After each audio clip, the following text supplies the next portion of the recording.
All right, good evening, everyone. I'm Hank Dieter, being joined by the head coach of the Navarro Panthers, Coach Glenn Hill, and also being joined by Scott Kibbe, our football historian here at Navarro. And so, Coach and Scott, hey, thanks for joining us tonight. Glad to be here. Good to see y'all. All right. Well, Coach, we'll start off with the game of last week with Canyon Lake.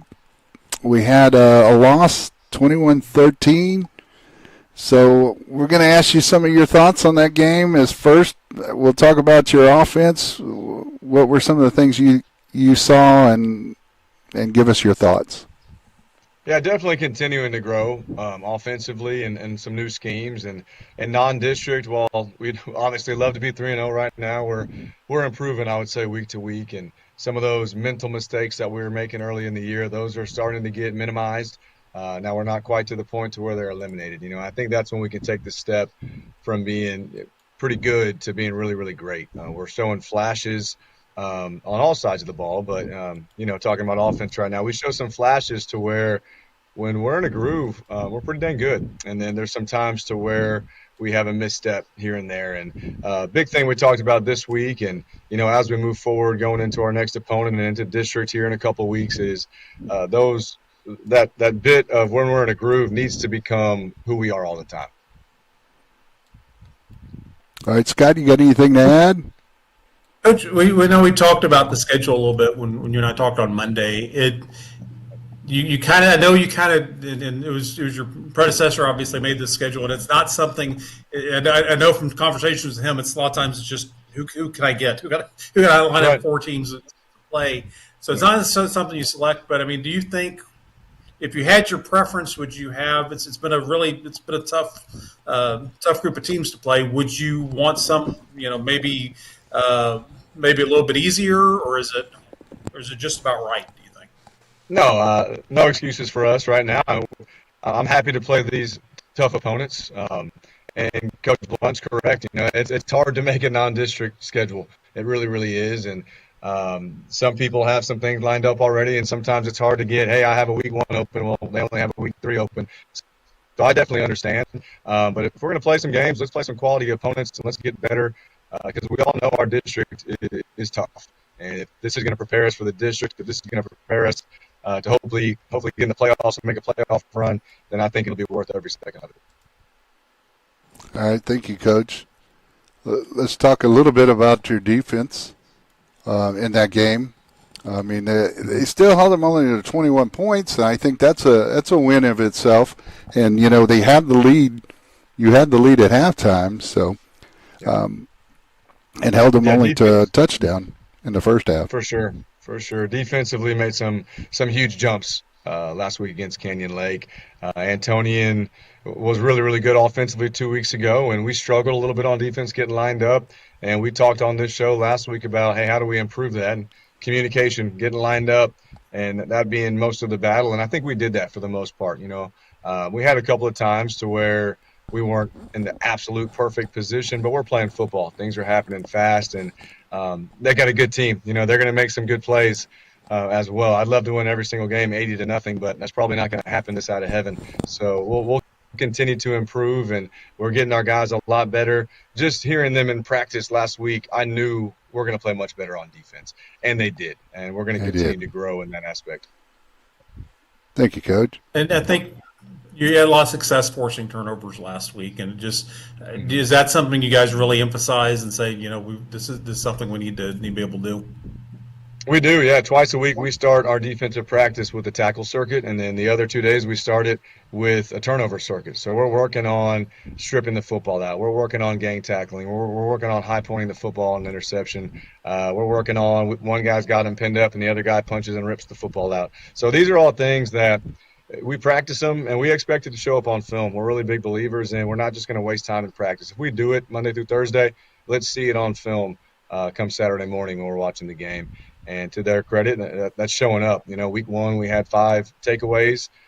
This past game we had 3 takeaways. Now, unfortunately, we gave the ball up 3 times as well.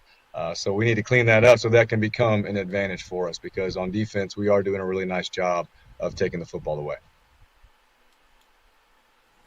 All right, Coach, and touch a little bit on your special teams in that game and your thoughts on that. Continuing to improve like every other aspect. Hagen Crowell, his kickoffs got a ton better. We kicked it off a few times, and every time his hang time was about 3.5, and we're asking him to have a hang time about that range, and he's hanging it up there and allowing our coverage team to get down and landing the ball inside the 10-yard line a couple times, which is a real big improvement. I was happy to see him have that success kicking the football. After some struggles early on, he's not struggling anymore. I think he's got it figured out, and he's in a rhythm and playing really, really good. So I'm proud of Hagen for doing that and for sticking with it, because he's a weapon for our team if he continues to play like this. Great. Scott, anything to add? No, I think I'm all right, we're good. Then we'll go on to talk about your next opponent, the Vernia Bears. This goes way back, even in my time, back in junior high at Navarro, and we had been playing Vernia on and off for years, and they have always been just that little, that little burr in the saddle, and we just want to, pull it out and just take care of it, So, what are some of the challenges that Vernia brings? Because I know they're scoring a lot of points, but probably the level of competition is a lot less than what you've seen. Yeah, they are. They're lining up the scoreboard, and they've played some teams that they've taken advantage of and pulled away. But they played the old Gobblers and played pretty dang good against them as well. That was a back and forth game. It was just, if you sit back and watch it as a fan, it was a really entertaining game to watch. But they're explosive. That's what sticks out. In that Cuero game, I believe it was 3 straight offensive snaps they scored touchdowns. And I'm talking from 60, 50, 40, back to back to back. They've got a really good running back. Their quarterback is a good dual threat. He can throw it. He can run the football really well to go along with that. And then some weapons on the outside. They're not this is in the most complimentary way I can possibly say it. They're not trying to trick you. I don't think they're trying to be overly complicated. They're lining up. They're getting hats on guys, and they're trying to run the football. And then they're taking advantage of some one-on-one opportunities on the outside to throw it as well. Scott? Just talk about their backfield. You've talked about the talent they have at running back. That number 1 particularly looks very impressive. Unfortunately, you are correct, sir. Yeah, he's looking really good. He's having a great year, some explosive runs. Hard to get down. He gets in some one-on-one situations to where a lot of the times, on the chalkboard, you're drawing up plays and, hey, we got him stopped. But sometimes you don't account for he can make that first guy miss. So we really have to be gang tackling. We have to have everybody pursuing to the football. Hopefully we're getting him down with the first guy, but if not, we need to have 10 guys rally into the football. And, Coach, what I've seen just a little bit on film, some clips and all of Vernia, but seen their defense, able to score points. I mean, they've had scoops and scores. They've caused a lot of turnovers. So their defense is, pretty stout. They are very opportunistic, and kind of like we tell our guys, be greedy. If the football's there, if ball's in the air, why can't that be ours? And I think they have some ball hawks in the secondary, and I think they've got some aggressive guys up front that when a fumble does happen, they're not just looking to play it safe and get on it. They're trying to score. So like we say every week, we need to take care of the football. We need to do the things that we do best, which is establish the run, try to win up front on the line of scrimmage, and then, be opportunistic in the passing game, hit some quick game. And if we get some one-on-one opportunities, we're going to try to do that as well. But we got to take care of the football. Yeah, Scott? Did we talk about Vernia's schedule? You had one game that was, we'd all love to see. Vernia Cuero, I think, was one of the marquee matchups of that week. The other 2, not very strong opponents, not very competitive. When you're going on film and you're studying them for this week, do you get anything? Can you really get anything out of those other 2 games? Because I assume they're not going to want to show a lot. They're not going to need to show a lot. With those opponents, their starters are going to be pulled earlier. Is it just a matter of just studying that, mainly studying that Cuero game? We studied them all. The Cuero game gave us a whole lot. And then the other teams they played, to be totally honest with you, I think they did some good stuff as well. Vernia is a really good team, and they can get up on people and pull away and make it look bad. I don't think that's a knock on the teams they played. They did some stuff really well, particularly early in the game, offensively and defensively, to give themselves chances to play. in that game. So I think they're well-coached teams, those other two teams they played, and they gave themselves opportunities to be successful. But, sometimes that's just the way it goes. Vernia got up on them, and they were able to pull away. But I don't think that in any way, shape, or form means that we can't learn from those games. I think they did some really, really good stuff. I think they were able to, scheme them up and have some opportunities, and they give us different formations as well. Both of those teams play totally different styles of offense than Cuero does. So we're able to see how they're lining up some different formations and things like that. So we definitely are able to get things from all the games that we get. All right, thank you, Coach. Now, touch on Lavernia's special teams a little bit too, and what do you see from them? Yeah, they're well sound, and like everything else they do, Coach Knoll does a great job on all three phases of the game. Their kickoff team, they're spraying it everywhere. Usually you can get a tip of, hey, when their kicker lines up like this, the ball's going over here. I think it's safe to say that if you're on the kickoff return team this week, be ready for the football because they'll spray it out everywhere. And so that's a good thing about our return. We'll have everybody ready for the football, and once they get the ball in their hands, we'll have a plan of what to do with that. But they're very sound in all three aspects of the football game. All right, Coach. So now talk back. You've already touched on it a couple of times, but for the Panthers on offense, what do you need to see your team do with the ball? Yeah, the next step for us, kind of like I alluded to earlier, is consistency. We're showing some really impressive flashes that, I bet if you were to ask some people on the outside, go into a completely different scheme, hey, are they going to be able to get this? I got asked that question a whole bunch. Are they going to be able to pick up this different offense? And I think the answer is becoming yes. I think we're showing that we do have a grasp of it. We are learning. We are improving. Do we still have steps to take to perfect it? Absolutely. But we're definitely taking steps every single day of practice, every single film session we have. We're getting better from it. And then I think that's showing on the field. We just got to string it together for 4 quarters. And there's a couple, you can pick 5 or 6 plays from every single game that we've played so far that, dang, that's an assignment blow that if we don't blow that one little thing, this play could go from 2 yards to 50 yards. And the kids being able to see that on film every single week and really starting to believe that, I think he's right. If we do these things correctly, there's some good rewards that will come from it. So we just got to keep on working every single day. We got to keep taking steps to get better with it. And the evidence is showing up. It's showing up in spurts. It's showing up in flashes and in halves. But we're ready to take the next step to make 4 quarters going here. All right, Scott. Okay. Is the confidence building then, or do you feel like they're getting to be, they've had the losses, but they've shown, as you said, have shown a lot of good in those losses. Do you think that's building their confidence? I do absolutely. I know it is. They're a really confident football team right now, and there's tangible evidence of when we're doing things right. Pretty dang hard to stop, and we're doing things right on defense. There are people not moving the ball too well on us. So it's really showing up on film. The kids are buying into it. And you said it, the record is 1-2. And that's football. That's sports. It's very cutthroat. It's black or white. You won the game or you lost the game. But kind of in the middle of all that, there can be growth and there can be room for improvement.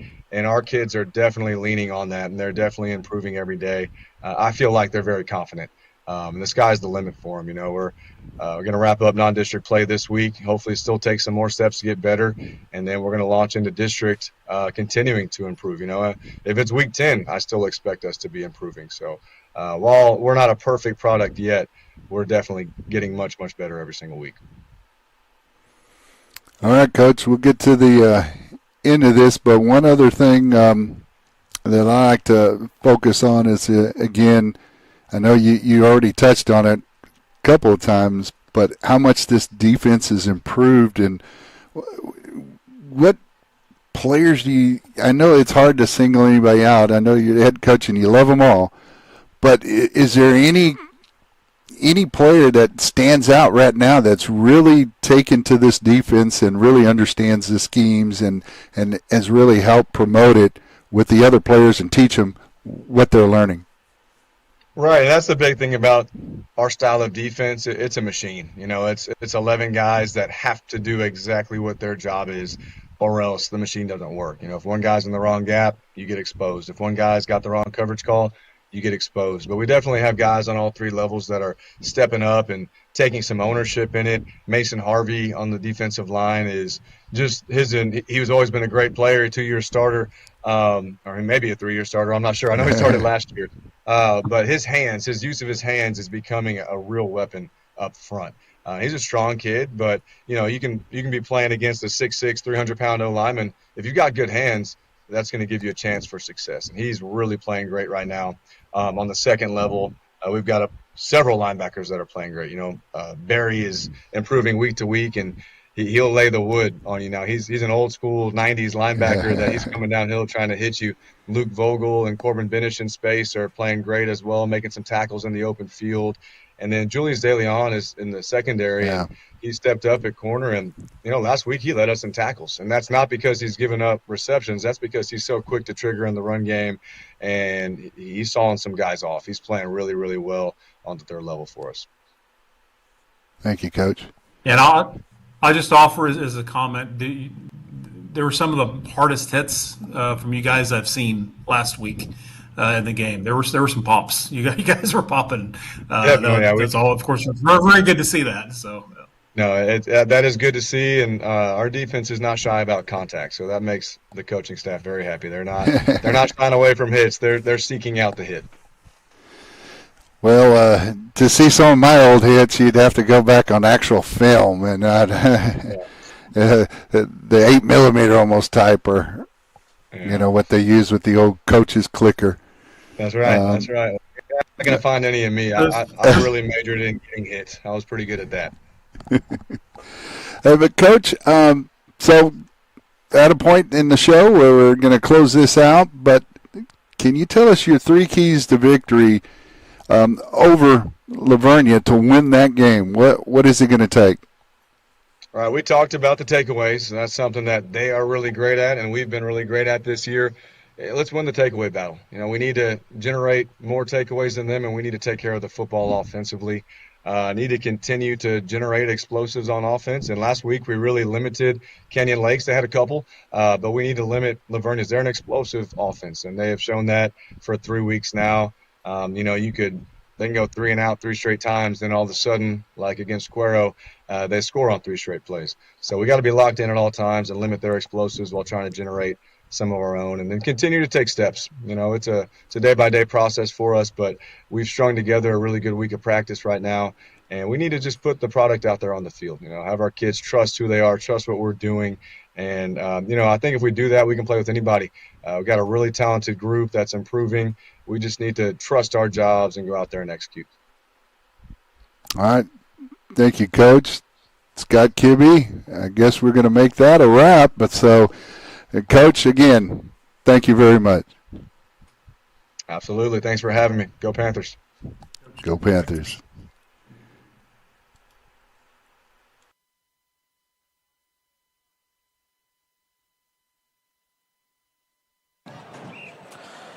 Welcome all. You're watching live from Erwin Lee Field in Geronimo, Texas, where tonight the Navarro Panthers take on the Vernia Bears. Stay tuned for the Panther Football pregame show next. You're watching Panther Football on Navarro Panther Network.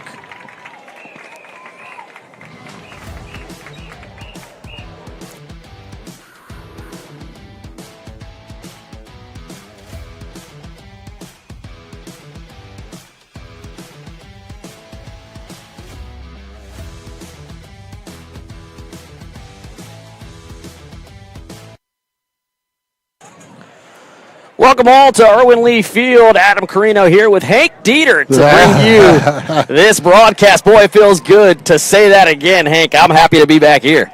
Oh, I am too. I'm telling you what, this is probably one of the momentous moments that we have in bringing you back here And back here at Irwin Lee Field, and you made your mark there. I mean, you've even done commentary now for the Austin Spurs. You've been doing also college games. Absolutely. Concordia, UTSA. Thank you for allowing me to step out onto your fields and call some games there. But I'll tell you one thing: there's nothing like a Friday night here in Geronimo, Texas. Oh yeah, you got that right, and that's what we're going to have tonight. And real quick, we'll go into some of the the Panther preview, but tonight we'll first talk about. See if I can bring it up here. We'll first talk about the.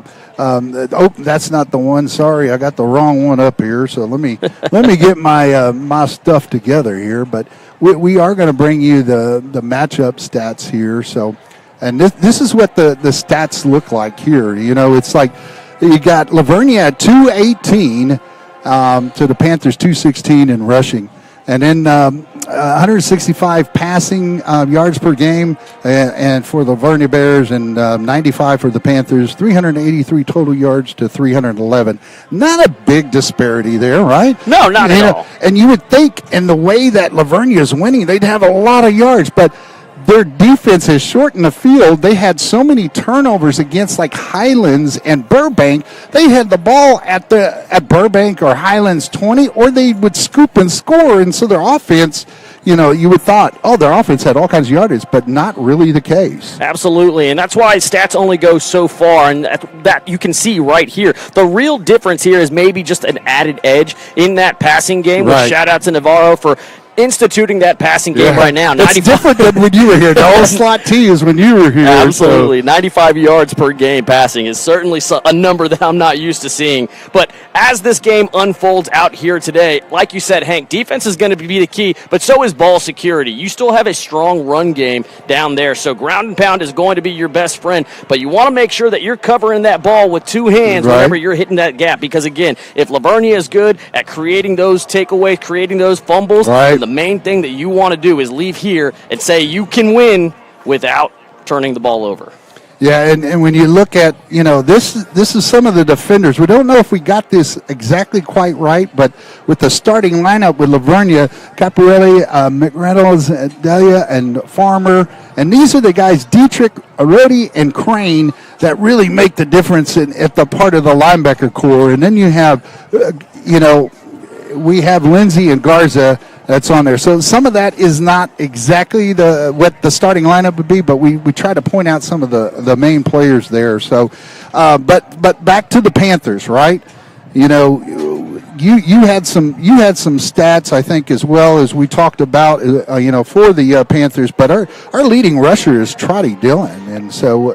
And you haven't got to see him yet, but he's a little, I want to say he's a little like Emmitt Smith. So you'll get to enjoy that. A shifty, quick, bruising back is exactly the type of runner that I like to see. 15 carries for 126 yards and 2 scores last week. The bulk of the load came from Dylan Trotty. Now, let's not underestimate Caden Chambers as well. 13 touches for 57 yards. He's going to do a lot of what Trotty can do whenever he needs that breather. And then, of course, you have Austin Davidson at the quarterback position. You can't forget about his legs. He had 2 rushing touchdowns last week. So Navarro can attack you from a bunch of different ways. That's exactly right. Now they can, and we're not just one-dimensional for the most part, but, with the added, addition of, with having the deep pass threat, Evan Rodriguez, on several long, he had a 95-yard touchdown run back on a kickoff, and then you have Hudson Jenner on a 65-yard touchdown against Antonian, and I mean, wow, But last week they took a loss to Canyon Lake, but not by much. They were in it. They had the lead at halftime, 13-7. So, now I guess we'll talk a little bit more about, what did you wanted to point out something as well? Well, I mean, just in that sense, you bring up the Antonian game, and Antonian is a solid football squad this year, and obviously putting up 60-plus points in a game is an incredible feat. But you look at the Panthers' offense against a skilled Antonian side like that, the Panthers were also able to put up 40 points, so they can go toe-to-toe with the best of them. They can go David to their Goliath if you want to be the bigger person. It doesn't matter until the end of the game when the clock hits 0-0 and you see the Panthers got more points than you. Yeah. And Joe Frederick, the last time we had against Antonian, is like, just score more points than him. But in that Antonian game, it was 66-43. So good catch. Adam's up here catching paper out of thin air. So, and what I wanted to show you, too, is some of the stats we had here. Like David's, he's got the 73 yards per year, 285 passing yards. He averages about 5.4 yards a carry. And overall, though, he's got about 7 touchdowns, including rushing and passing and all. So, and Austin Davidson's a senior. He wants to leave his mark on the field in his last year of eligibility. He had kind of a rough game last week, went 6 of 14, just shy of 50% on the evening. If you're a quarterback and you have those stats last week, your main focus next week is to up those passing numbers. Not necessarily big plays, but we want to see completions. 5-yard dump passes out to the flats can create first downs and continue drives and gives you more opportunity. You don't have to force everything, and Davidson can do that. Like to see a bounce-back game from him this week. All right, we're going to bring in Scott Kibbe for a fun fact. We're going to go ahead and jump him in here, but you're okay. We got another headset, so let me make sure we don't knock something else out, but while we do that. So hopefully we got that for you. Scott, let me get you up here. And now introducing Scott Kibbe. Now go ahead. All right, y'all hear me okay? Yeah, yes, we sir. can hear you. You might not be able to hear yourself yet. But that's okay. I know what I sound like. there you go. We got you back up there. All right. Well, I've got a fact this week that'll blow you over. I think it's probably one of the best ones, most important ones I've ever been able to find. So Adam was here for 4 years. Panthers record 44-10. 44-10 when Adam's here. Trips to the quarterfinals. Since Adam left, the Panthers are 23-18. Oh. Never going past the third round of the playoffs. Whoa, Adam, we didn't know we were bringing in such a lucky charm, right? All I'm saying is it might be the equivalent of a rabbit's foot. It might be coincidences. But that's the funny thing about coincidences, right, is sometimes they just happen. Right. Do we have Adam's? Do not lie. Yeah. Okay? So just follow that, and I'm telling fans it's going to turn around. You're going to look for much better times ahead. So all right. Heck of a fact there. I'm happy to be a part of it.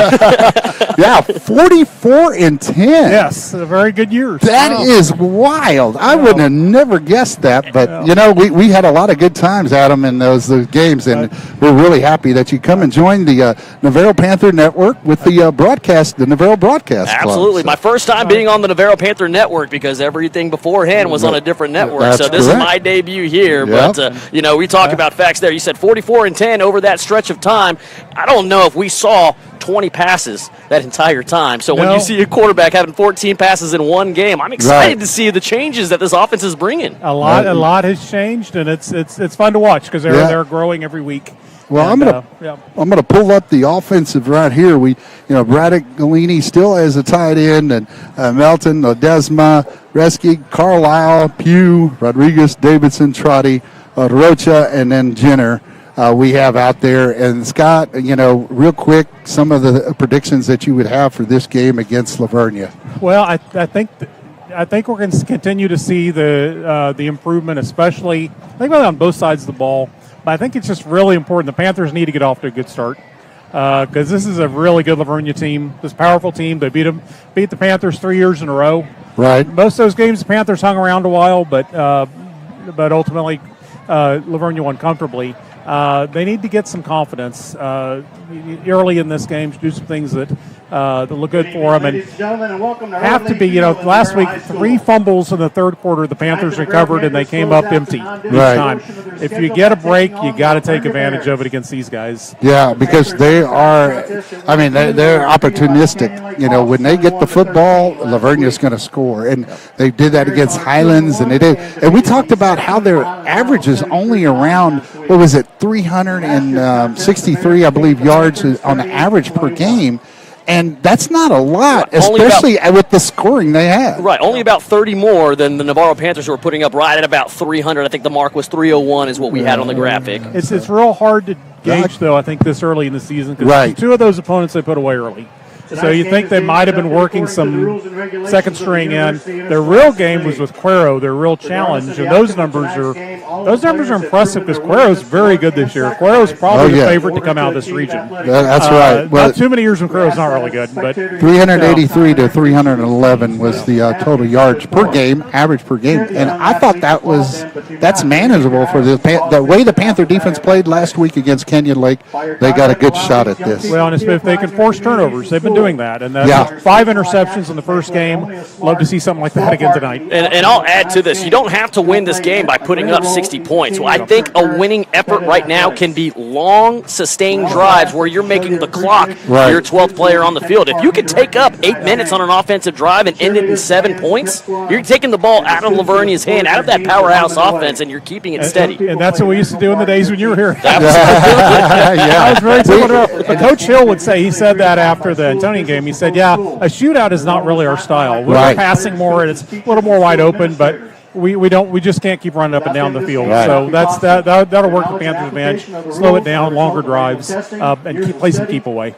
Well, Scott, tell everybody how they can get in touch with you or see your work, because we know you're a special correspondent also to the Seguin Gazette. So you find it on the Sunday Seguin Gazette. Just go to SeguinGazette.com anytime. Usually post on Saturday afternoons. Be able to find the article there and hopefully lots of details. All right, awesome, Scott. Thanks again for joining us, and we appreciate everything you do. Thank you, Scott. It's the return of the Big Three. I'm excited. Yeah, it was like you were down there and going. So I'm trying to get my the growl up. Do you remember these things? I've had them forever. So this is. There you go. So, Adam, one sad note, though, we're going to run real quick. A tribute to Lance Blackburn. He kind of took over the spot from when you left. He came filled in that, and he did just such a great job. He became the voice of the Panthers at that time. And so we take the time to give a little tribute to him. He passed away at the age of 55, and he was a big part of this community. And you know, he put God first, his family, and then it was the Navarro community. He spent a lot of time here. So we have a little tribute we'd like to run, and we're going to run that right now, and then we'll give our prayers and our thoughts to the family. Let's hop into it. Yep.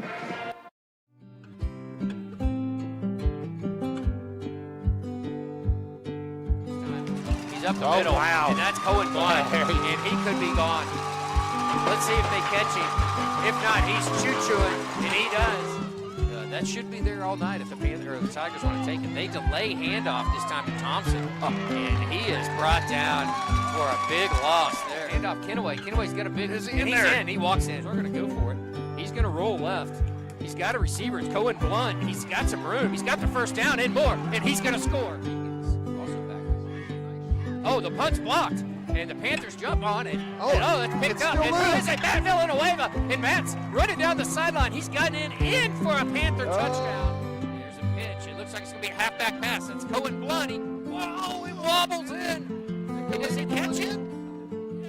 Telford running. He gets outside. He's going to run. Oh, no. They hand it off up the middle. I was fooled. That's Cohen Blunt. Panthers split out, too. They hand the ball off. That's Peyton Telford. He's gone. He's going. Will he be caught? He's outrunning clock. Number 2 to the end zone, and he's in the end zone for a Panther. He's going to hand it. No, he's going to keep it. No. He's around. He's off to the races, folks.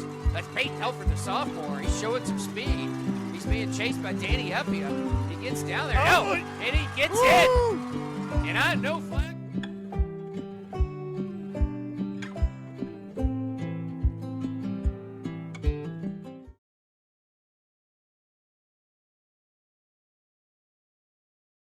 Tribute right there, and I can only hope that I can fill the shoes of Lance there, because obviously being able to give back into this community and being so loved and so passionate about this football team, only inspires others to try and do the same. That's exactly right. And you hit the nail on the head on that one, to inspire others to do what he did, lead by example.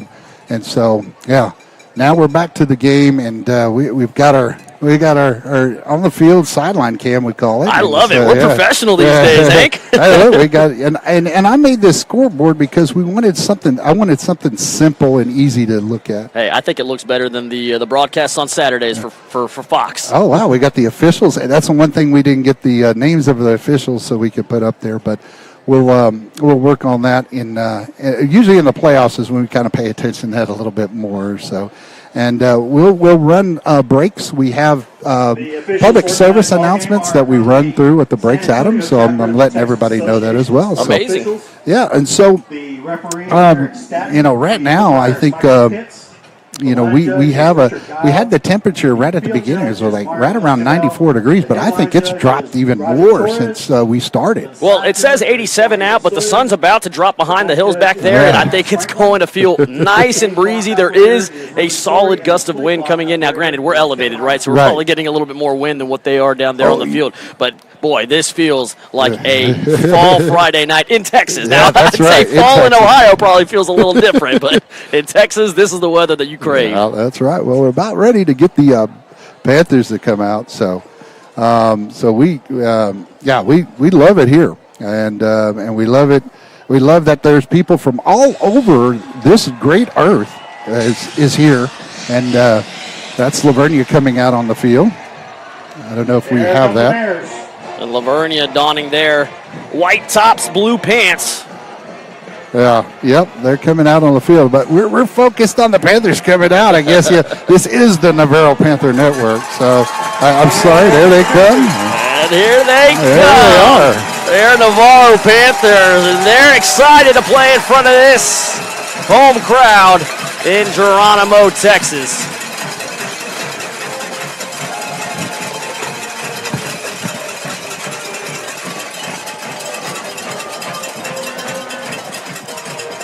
The iconic purple and black.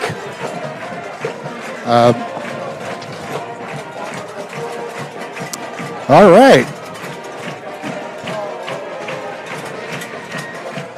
And we'll have our end zone on the flag. So we have an end zone camera as well. So we have that. And then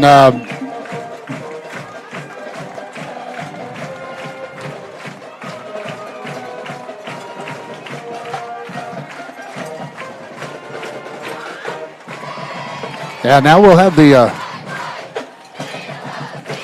captain stepping out into the middle. Just two captains tonight for your Navarro Panthers, number 82, Troy Wyatt, and number 37, Mason Harvey. On the flip side, for the Lavernia Bears, number 1, Ty Carter. Number 77 is unlisted on our end. Number 4, Vincent Caparelli is back there. Number 24, Sean Garza. And 77 is Garrett Risto is what I'm hearing. So, number 37, Mason Harvey, and number 82, Troy Wyatt. Yeah, he runs that number 26 or 77, so that's where it kind of throws you off. Absolutely, and I guess that just depends on what he's feeling because he's listed as both a halfback and a defensive lineman, so that's a shifty lineman or a bruising back. Either way you want to see it, but today he's wearing his 77, giving an inkling that he's probably going to be more disruptive on that defensive end. Yeah, look at this. We're right down in the middle of the thick of it with the camera right there. Might as well be a spider cam. Yeah, so they defer. And it looks like that's going to be a lot of fun, right? We get to start it up. Yeah, here we go. Adam, any last final thoughts? Maybe not for me, but boy, I'm excited to hear just one sentence from Hank Dietert if he's still yelling it before games. Oh, yeah, I do. And it is at a certain moment. So here we go. We're going to go ahead and listen to the national anthem, and we'll turn up our crowd mic for that. And Cam 1 cannot get the flag because where we're positioned.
there you are. What a touchy. Still, it gets, it really does bring tears to my eyes. And when I sit there and really listen, and here we are. We're getting ready to get this thing started. And just in time, too, you got the Tatooine sun behind us, almost finally gone. You got to think in 2 weeks it's pitch black out here at this time. Yeah, well, after, but remember they pushed it way back. It's like almost, it's all the way to Halloween. And, wow. Yeah, and it will be, at this time, it'll already be about, just under there, so. Tonight, head captain Jay Dalkey, co-captain Presley Larson. Well, here we go. Both teams getting some last bit coaching from their respective sides. Well, I'll have to put this down for a moment, Adam. I'm excited to hear you, Hank. So it'll be Navarro kicking this one off. The Panthers pumped up and pushing forward, so let's keep those paws out. That is classic Hank Dieter, and if that tells you anything, it's that we are mere moments away from kicking this one off. And it's going to be Hagen Crowell, the junior, getting ready to punt this one deep. Vernia, number 5, Matthew Lindsay, and number 24, Sean Garza. And it's getting set to kick off, number 11. Garza and Matthew Lindsay lined up deep. And we're off. Well, nice kick by Crowell. Gets a nice height on it. And it's fielded at the 15, rounding out on the left-hand side. One man to beat, and he can't do it. Great help defense there from the Navarro special teams, and they're going to take over right at about the 40-yard line. That looks like Eli Baker on the stop there, and Eli Baker is just, he's like one of the last men to beat, and if he doesn't make that tackle, that thing is going even bigger yardage. So I think we had maybe another... yeah, we had a couple, but if he does it, his big yardage still going another 20 yards. Exactly. It's all about the angle of pursuit at that point, because you weren't lining up straight. So here we go, 1st and 10 from the 40. Starting at quarterback 4. And it's going to be number 2, Cooper Knoll. The junior quarterback lined up in the pistol, 2 receiver set as he hands this one off, trying to go up the middle, and no room to run as he's brought down. I believe that is a solo tackle there for number 68, Lane Black. That was nice. The Panthers really got aggressive on defense, got lower. It's about pad level, right? Because absolutely. Low man wins. That's right. Low man wins, and we saw it there. Lane Black was right in the thick of it. And wasting no time on offense here. 2nd and 9. Handing this one off again, trying to run through the gaps, and gets a good 5-6 yards on the carry, but he's met by about 3 tacklers from the Panther defense. It's going to be 3rd and manageable, about 3 yards to go. Need to get to the 50-yard line. Yeah, this is pretty much your starting lineup. There might be a few little tweaks that coach had made before we had gotten some of this. There's film out there, so you pick them up and we use them there. That's the lineup for Lavernia Bears. So again, 2 tight ends set, 2 receivers. No, he's going to keep this one himself, and he's met and swallowed up as the Panthers defense. Oh, let's see if we got that one on replay. They are on the prowl, and they are fired up on this sideline. No. Nice job. Look at that. Right in the backfield. And I was trying to catch the number on that one. Who was the first man in? Oh, that's Harvey. Mason Harvey. He could lift the house, man. That guy is so strong, but he is a firecracker out there. He gets these guys fired up. So we're going to give him a big... There it is. So the Navarro defense will force a punt on a 3-and-out this opening drive as the Bears stall after 3 plays. The rugby-style punt, it's long, and it's going to take a bounce. Will it roll to the end zone? Oh, no. Wow, it just hit the brakes. Yeah, and remember, it's not the player. A player can hit the line on the goal line. It's the ball. Absolutely. It's where the ball is. And that ball died like a lame duck, I'm telling you. Oh, my goodness. And here's what, Hank. I'm going to say something. I'm going to say something. The Navarro posse may not be happy with me here, but a win on this drive is getting a first down. You don't necessarily have to go for points here. You're backed up all the way to the 1-yard line. The main goal is do not let them have 2 points here, stay out of the end zone, and I'd expect we're going right in between the tackles today. Yeah. Dylan Trotty probably going to get his number called. Well, let's see if we can get this thing started here. Lined out of the pistol. A little hard count trying to get the defense to jump, trying to create that 5 yards. Smart. That's smart. Davidson resets. And again, trying to get him to jump. He's going to throw. Takes a shot to the right-hand side and nearly has it overthrown by about 1.5 foot. If that. Yeah, so we have the, see if I can get the starting offense for the Panthers to come up, but I don't know if I get it to come up there, so there it is. Braddock Galini, and we got some of them there. Yeah, Melton, Ledesma, Risque, Carlisle, and I missed that last one. Yeah. But those are the big bruisers up yeah, front. Ledesma, yeah, you got the big boys up there.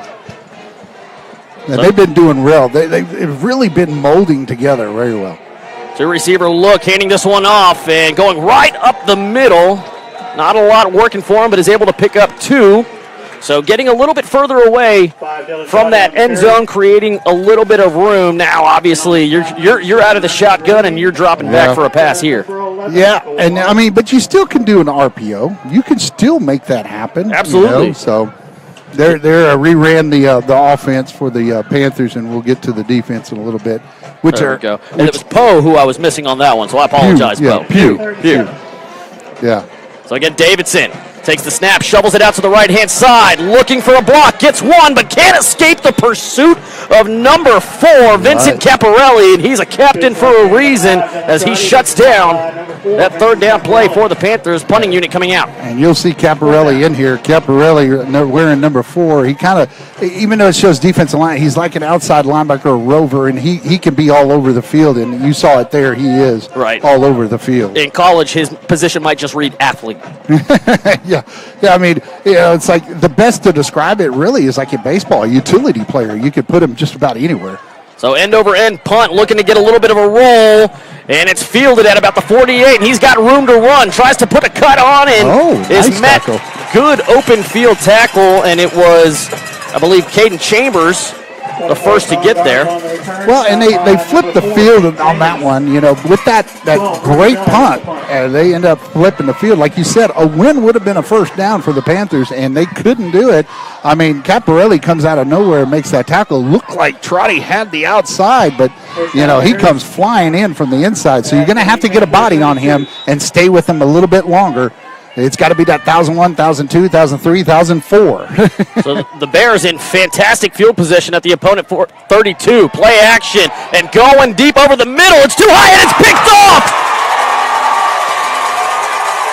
Intercepted by 26. Julius DeLeon has this crowd on its feet, and he read that one to completion.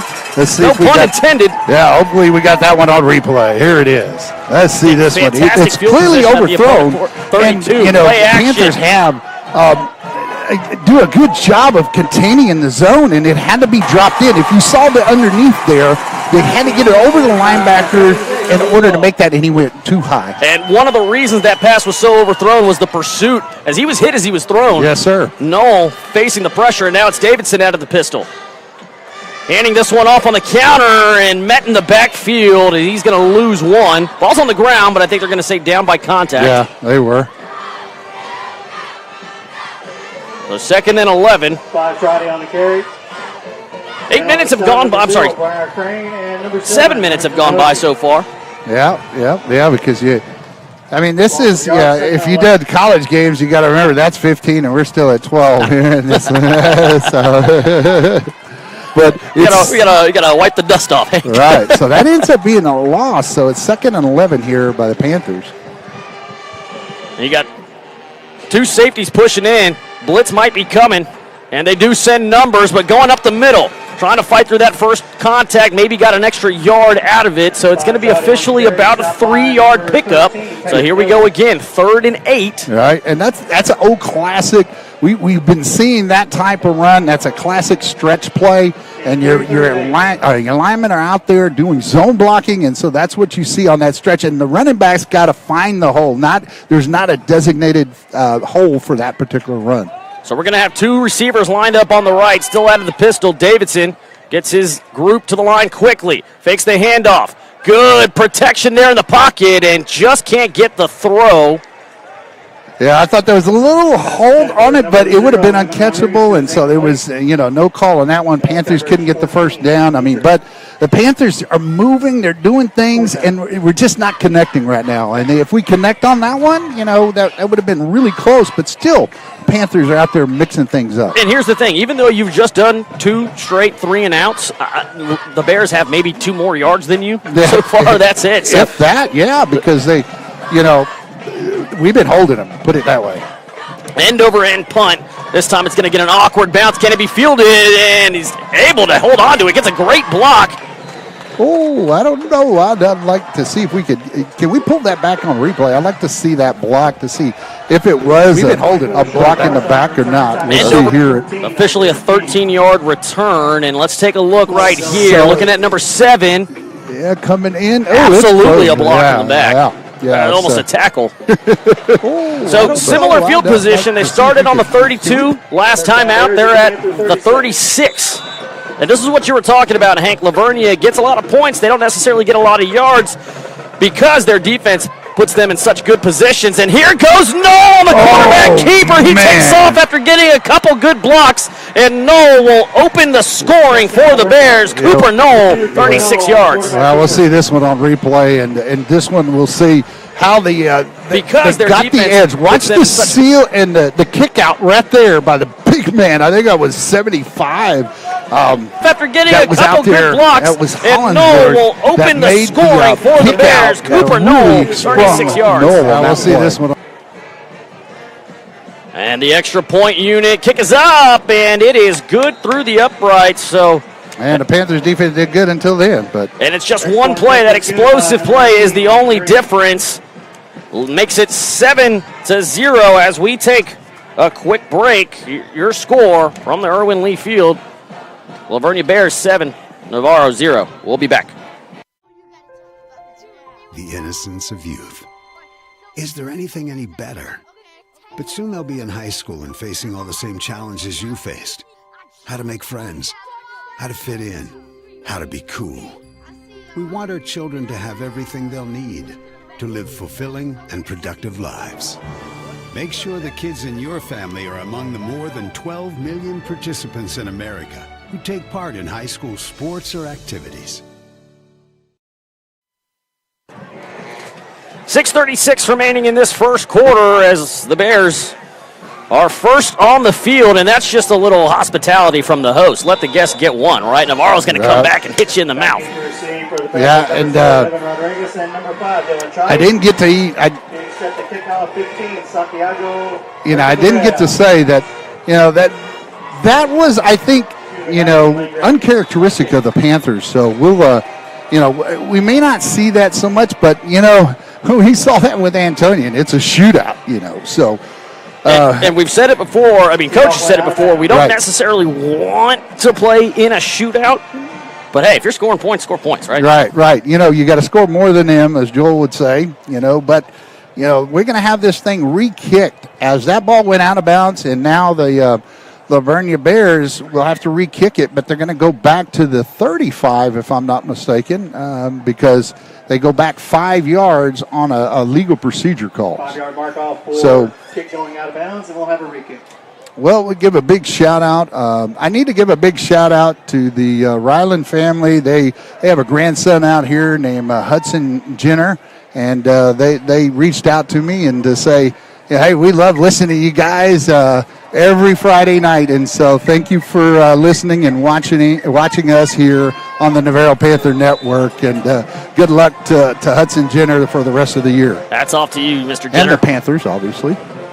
So a high pooch kick is going to be fielded right at about the 15-yard line. Panthers looking to get a good return here. Couple of blocks, and he's got some space. He's past the 40, 50. One man to beat, puts the brakes and cuts back into the middle, and he's going to be down across the 50 at the opposing 31-yard line. What did I tell you, Hank?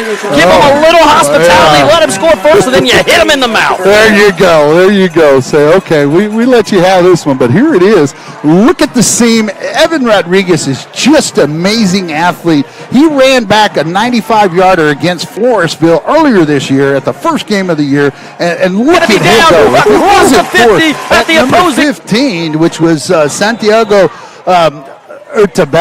Beria. I'm telling you, man, he Absolutely. is Bria. That's it, Antabria. There's no doubt in Evan Rodriguez's mind that he can't return any given kick back. He thinks he's going to take it 95 yards every time. Yeah. And he's got the Panthers in fantastic position. 1st and 10 from the 31. Davidson handles the snap and is going right up the middle. Now bouncing out to the right-hand side and is wrapped up and brought down. A lot of running for only maybe a yard and a half gain. It was Dylan Trotty on the carry. Well, you can see that defensive speed of the linebackers and such, but they could cover a lot of field. So the Panthers are, even Trotty, he's like, trying to gauge him, and he's got to turn on the jets right away to get to the outside. These guys are fast, Absolutely. And there's no doubt, and they're picked to be in the region finals, and as they were last year. And so Vernia is a great team that's out here that we're playing. So good way to have a measuring stick early in the season. Man in motion, Davidson hands this one off again, and it's Trotty, this time bouncing out to the left. Breaks one tackle, is wrapped up and brought down, but not after gaining 6. So it's going to be 3rd and 2. And the Panthers looking for their first down here. Only need 3 yards if you can get it. Yeah, well, we know if they line up in a slot T, they might have a chance to do that. No, I'm just joking, folks. Now, what if they did it? Just an ode to years past. They're almost 18 years in the slot T, and the Panthers have used that offense, and, you look at the records, it's still amazing over that period of time. So quick to the line. There's Austin Davidson. Hands this one up again. The ball's on the ground, and able to hop back on it was Trotty. Let's see if we got that one on. I'm going to see if we have that on replay here with. The Bears have the ball. It looked like it did come down just before he hit the ground. I don't know if we had a different angle from the end zone. If we have that on replay. And that ball's going to come out almost right away. I'll tell you what, Hank, I thought Trotty fell right back on it, but give credit to the defense, the pursuit, the hit, and the wherewithal to locate the ball while you're on the ground, because it had to have been the same person who caused the fumble. Yeah, let's see if we have it on the end zone here on the sideline. There it is, and it looked like he had initially fell back on it, but there was still a fight for the ball, so good job on that. Yeah, these are students running all this. You imagine that, Adam? They're doing a great job. And here goes Knoll trying to repeat the efforts of last time. A quarterback sneak on the right-hand side, a stiff arm, and then he's brought down from behind. Wow. It's back-to-back big gains from the quarterback, Cooper Knoll. Yeah, if I didn't show this earlier, here's the starting defense. If we have, I don't have it up. Here it is. That's the front line, and then you've got Venice, Berry, Vogel as your linebackers, and then back deep are your defensive backs. So coming out in a heavy set, going right up the middle, and the Panthers are ready.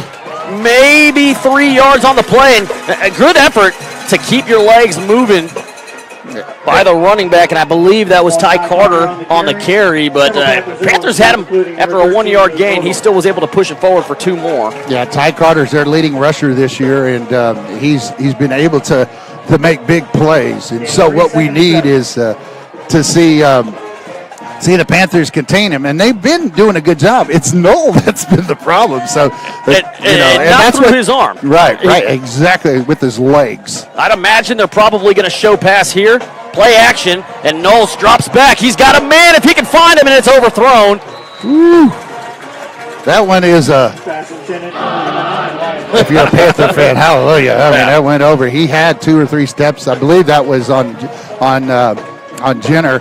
And so, but it goes to show you, deep passes are very hard to complete, because the timing and it has to be almost absolutely perfect. So, again, we have Adam Carino. I mean, joining us now back, we go back 4 years from here, but, when you were last here, and then 4 years before that, you were our voice of the Panthers.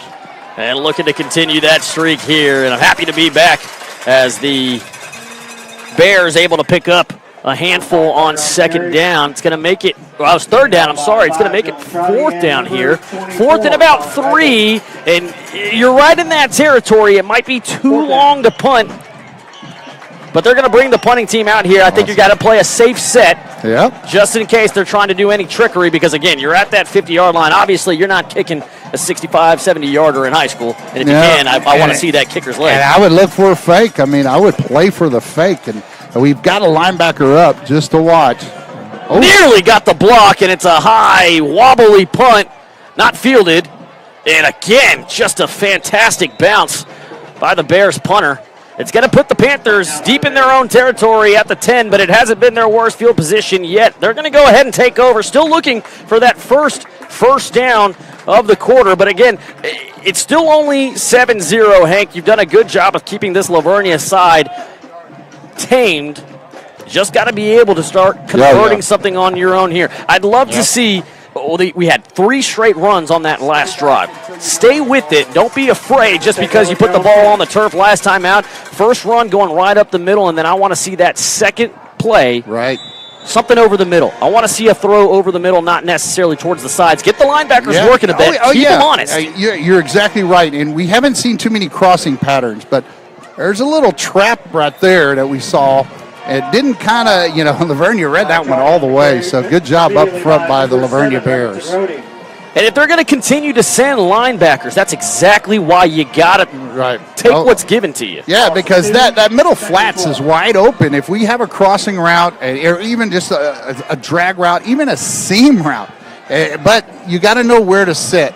If they're running that zone and they're crashing everybody, they're going to either most of the time they're going to man up, and then you got that opening right across the middle. So we'll see if they take advantage of that. So something weird going on with the play clock. We're only at 3 seconds left. Yeah, I didn't think they set that correctly, but we're going to have to go ahead and take a timeout from this Navarro side. So with that timeout, we're going to take a quick break as well. You're watching Panther football on the Navarro Panther Network. We'll be back. What rhymes with great? Participate. Where does greatness start? Here, in the classroom. On the stage. In the pool. On the field. Where will your greatness take you? To better grades. To more friends. Yeah! Be great. Participate.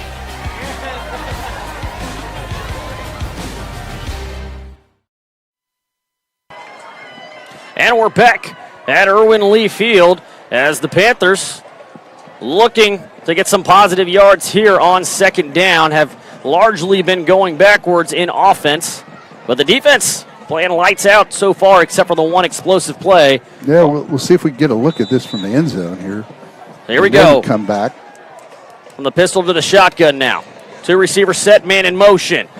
It's a jet sweep out to the left-hand side. Gets one block, rounds the corner, and it's going to be another pickup of about 3-4 yards. And again, that elusive 3rd and 8 that seems to trouble us so much. You got to win on first downs, and we're not winning on first downs. We're getting behind the chains, and those second and 11s and second 12s. Those are going to hurt you. You've got to win that first down. And if you don't win that first down, you're going to put yourself in a hole, and that's what we're seeing right now. So third down, you almost have no choice but to – I mean, you may not want to throw. But this is the first time that we've seen a full spread offense here. So we've got 4 receivers lined up, trips out right. And let's see what Davidson can do. Austin Davidson lets this one fly. And a little bit of hand fighting, no flag thrown. I'm over here going, oh, my God. Oh, it's hard to see because it looked more than hand fighting because when you tug on that jersey, that's what it looks like to me. So here's what I've noticed out of this offense, Hank. We like those streak routes And we're hoping that we can get that one-on-one beat. There's a lot of hand fighting going on. There's a lot of pushing and shoving, which is slowing our receivers down. Let's see a comeback route on this next drive and just pick up a first down. So here comes the punter. Nearly has that one blocked, gets that one away. And going right out of bounds. Oh, lucky for that one. I think the Panthers, that was a timeout on the Panthers that they took, I believe, on the last one. So we are down to two timeouts for the Panthers. That is correct. So and the reason I bring that up is like we haven't got out of the first quarter yet because we've seen the stops for both teams going back and forth, and that slows things down, right? But you know, when you get to that second quarter and already use one of your timeouts in the first quarter, that hurts, because you want to be able to get, you want to be able to get in a position to score before the half. Absolutely. 1st and 10 from the 37, going right up the middle on the draw play. And again, this time it's Ty Carter picking up a first down and knocking on the door of the red zone. Yeah, with 2 timeouts left of the Panthers, they're going to have to, I know this is only the first quarter, but they're going to have to take and make some stops now. It can't be later. They've done a good job so far. Let's see if they can keep at it on defense. Going right up the middle again and bouncing out to the right-hand side. Nowhere to run as it is Big Lane Black. Oh, we got a flag comes out on the play, so we'll see what that flag is. It looks like they're signaling against the offense, so this might be a hold here, Hank. Penalty flag on the play. Yeah, there might be a hold. Let's see if he is. If we look at the white cap.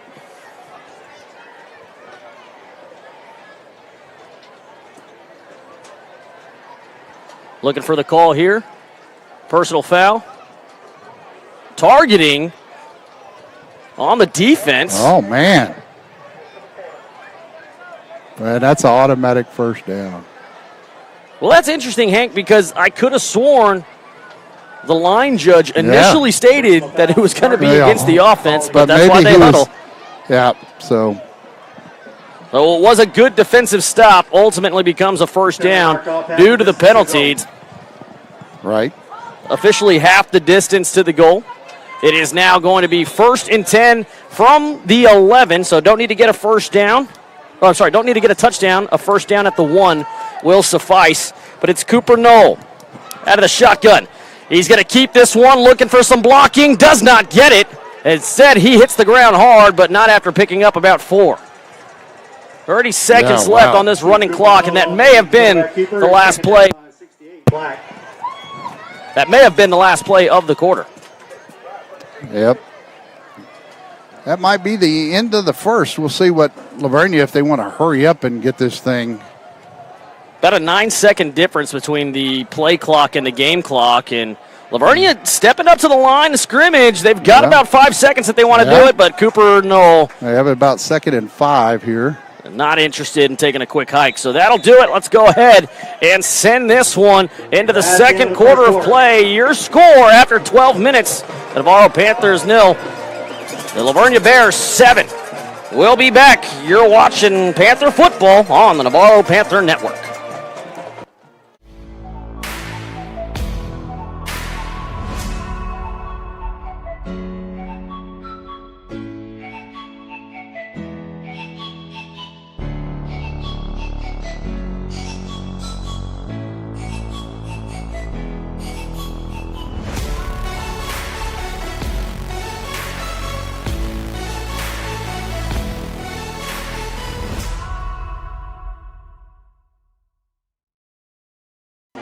See if that'll work. So coming back officially to the second quarter of play. 12 minutes on the clock. It's going to be second and manageable for this Lavernia Bears side as they are just mere feet away from the end zone. Yeah, and real quick, we do have a new QR code that goes directly to the Navarro Broadcast Club. So it's up there, and it is also down in the corner by our scoreboard as well. And also remember to donate when you can. Go to the tickets. It'll ask you how much you want to donate by buying tickets is the way. It's very similar to that. It's buying. Cooper Knoll drops the ball, and he's trying to escape, and he's taken down for a huge loss on second down. He lost about 14 on the play, maybe officially a 13-yard loss. And Navarro getting a little bit of luck there. If you can hold him on third down. Yeah, I'm gonna dance to this one a little bit. That's a good one. Yeah, that's a little no. That's a little loud there. Second and 17. A little bit of a giggle there, as I'm sure the Panthers defense did the same as soon as they saw that ball hit the turf. Yeah, but they got to stop him here and again, because I mean this is probably going to be 4-down territory because that's still a long field goal. It's a 4-receiver set. We haven't seen Cooper Knoll complete a pass just yet. I don't think we've seen either side do much, but I believe it's a timeout coming or a false start. So they're going to call it delay a game there. Delay a game. And I did see the coach from the Lavernia Bears side step out onto the side. I did not see him signal for timeout, though. No, I did not. And so that's delay it 5 yards on the delay a game that goes against the Lavernia Bears, and that puts them at about third and what would you say that is? I'd say third and a mile. It would take me about 9 minutes to run that distance. It's like 3rd and 21. Here we go, out of the shotgun, 3-step drop. He's taking a shot to the end zone and overthrows that one, and the Panthers get a much-needed stop on 3rd and long. Now, again, like you said, this could be 4-down territory. I'm not too sure what the Bears' kicking situation is like. Right, and this is one of those where you're in no man's land. You're kind of in between. If you're just inside the 25, so if you got a good kicker, we got a slight crosswind. It's not a, but you were a kicker, you were a soccer guy, so absolutely. I mean, this is about a 40-yard. I call it a chip shot for anybody who's a good kicker. For me, I was kind of pushing where we were getting, as we've seen Navarro's kickers in the past. Right, I believe the record is a 45-yarder. Close to that, or either 47. I'm going to say either 45 or 47 by Sneed. Mm-hmm. We were there doing that game, absolutely. And so this time it's going to be the Bears trying to hit it from a similar distance, a 40-yarder. As Navarro looking to be disruptive here. Follow the ball. Kick is up, and is it straight enough?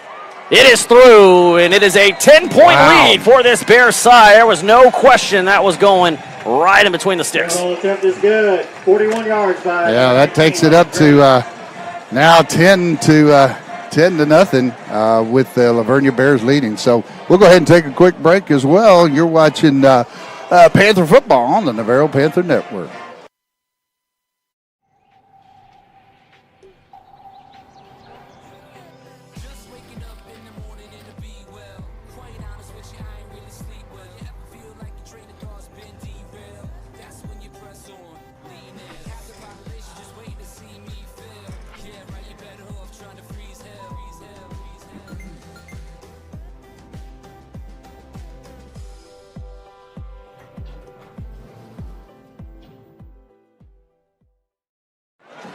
So coming back to the field here, it is a 10-0 lead for the visiting side. The Navarro Panthers looking for a sign of life on offense, and they've had explosive returns on special teams already. You'd love to see them duplicate that effort right here because you need something big. 10:43 remaining in this first half as the Bears getting ready to kick this one deep. Panthers going here. Santiago Utiberia.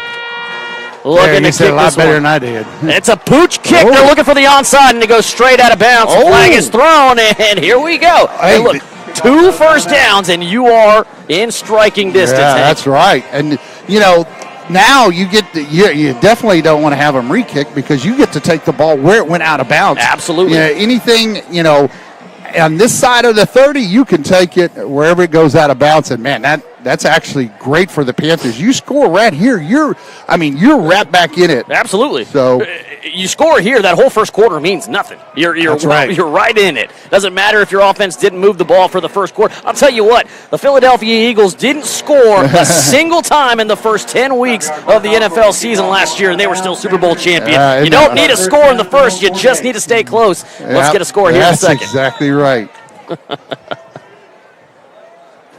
Austin Davidson with a 3-receiver look. Davidson's going to keep it. And spins off a one tackler, and he's met by 2 more. And that Hydra defense of the Bears defensive line. Yeah, wow. Also in on the stop, number 11. Now the Panthers, we talked about this, and this is what we've seen so far, is they're not winning on first down. They've got to win on first down. Well, didn't go negative here. Right back to the line of scrimmage. Still behind the chains, though. We got to get, now we got to get positive yards. And you see how bunched in this defense is. I'd like a shot to the outside here, and it's going to be a reverse. And you've got some room. Get a block. And up to the 45. Let's see where they down him. All the way down to the 43-yard line, just shy of a first down. So it's 3rd and 1 here, Hank. I'd like to see 4-down territory, but let's just go ahead and get the first down here. And you see Trotty really reading his block there to make sure that, hey, either I'm going to cut it in or I'm going to take it out. I'm going to watch this block, and he did exactly what he needed to do in that play. And it's a skill to be able to not outrun those blockers so that you can make those moves when you need to. Trotty did a fantastic job there. 3rd and 1. Davidson with a man in motion. Again, the jet sweep. This time breaks a tackle. Just needs to go north. And can't do it. Ends up losing about 2 yards on the play. And I mean, the 45. The pursuit of the Bears defense, though, was really the key. They're moving laterally. They scrape well. Those linebackers on that 3-3 stack have been just amazing tonight. And Hank, I'm not the biggest fan of running a jet sweep to the short side of the field. Yeah. I'd like to have a little bit more room to run. But here we go, a 3-receiver set. The defense isn't ready. 4th and 3. And Davidson gets them. Free play. That's a first down. They're going to take a shot to the sideline. And nearly makes the grab. It's incomplete, but again, a flag on the play. Right. It's definitely encroachment. Right. Free play, that's a first down. They're going to take a shot and it was to the real side. Close to where, if the ball doesn't hit it there, you could see it. Grab, it's incomplete, but again, a flag call by the referee. It definitely was incomplete, but again, it's a free play. This is going to be a first down. Well, I'll tell you what. Jack over here on the main camera is doing a phenomenal job. He's never touched that camera in his life, and now he's just doing a great job. Some people are just born for greatness. Yeah, there you go. How about that, Jack? We got you born for greatness. That's what we're talking about. He's just looking at us like, really? One-handed, nonchalantly, steadiest camera I've ever seen. And then we've got our end zone look right here. Well, we can officially put a first down on the board. Let's roll the momentum. Let's go. There you go. That's right. First down for the Panthers. We got a end zone look right there. Again, Davidson out of the pistol, handing this one off, going right up the middle. Trotty makes one player miss. Trotty, he's going to take it to the 10, 5, and couldn't quite get there, but it's 1st and goal for the Navarro Panthers. Here's the replay on that one. As you see Trotty, and look at this, the phone booth moves that he made right there. Inside the phone booth, just able to read his blocks. We talked about that earlier. Did a great job. We got to give him a little bit of a race car on that one. And Trotty showing off the wheels.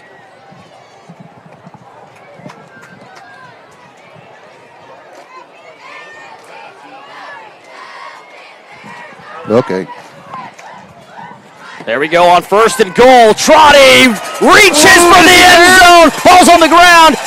It's a touchdown nonetheless as he already crossed the plane. So the Navarro Panthers, after being down 10-0, finally get in the end zone. Let's see if we got that one on replay.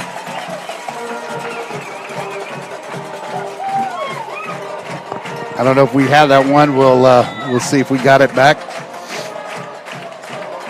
But we'll go to the field goal here. Here's the field goal attempt. Extra point attempt, There we go. To make it 7.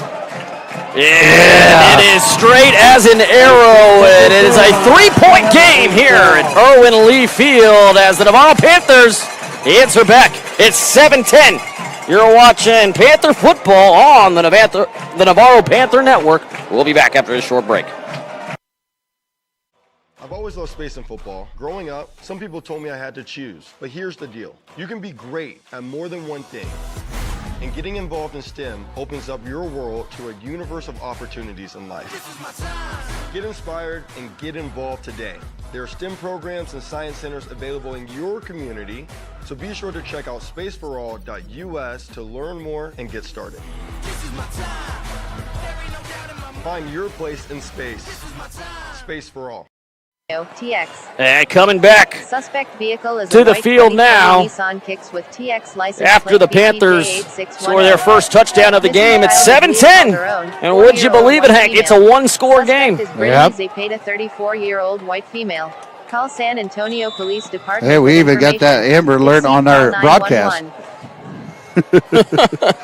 Everybody's phone's going off at the same time. Now here we go. Hagen Crowell. A high-flying kick as he gets all of that one fielded at the 11.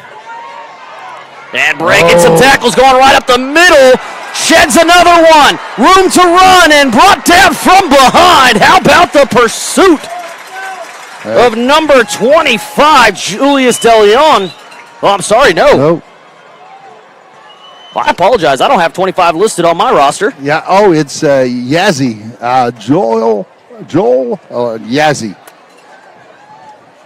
Yeah, that Joel was it. Yazzie with a snazzy tackle as he ran that one back. I hope that's how he pronounced it. Yeah, but he did have amazing pursuit. Well, he's listed as a wide receiver and a linebacker, and with wheels like that, you understand why. Right. There we go, 1st and 10 from the opposing 48. Lining up out of the shotgun. Fullback and a running back to lead the blocks, and as he escapes one tackle, escapes a second. No. And Cooper Knoll is wrapped up and brought down in the open field, but not after gaining 20 yards. And again, the most dangerous player on that Bears offense is number 2, Cooper Knoll. First down.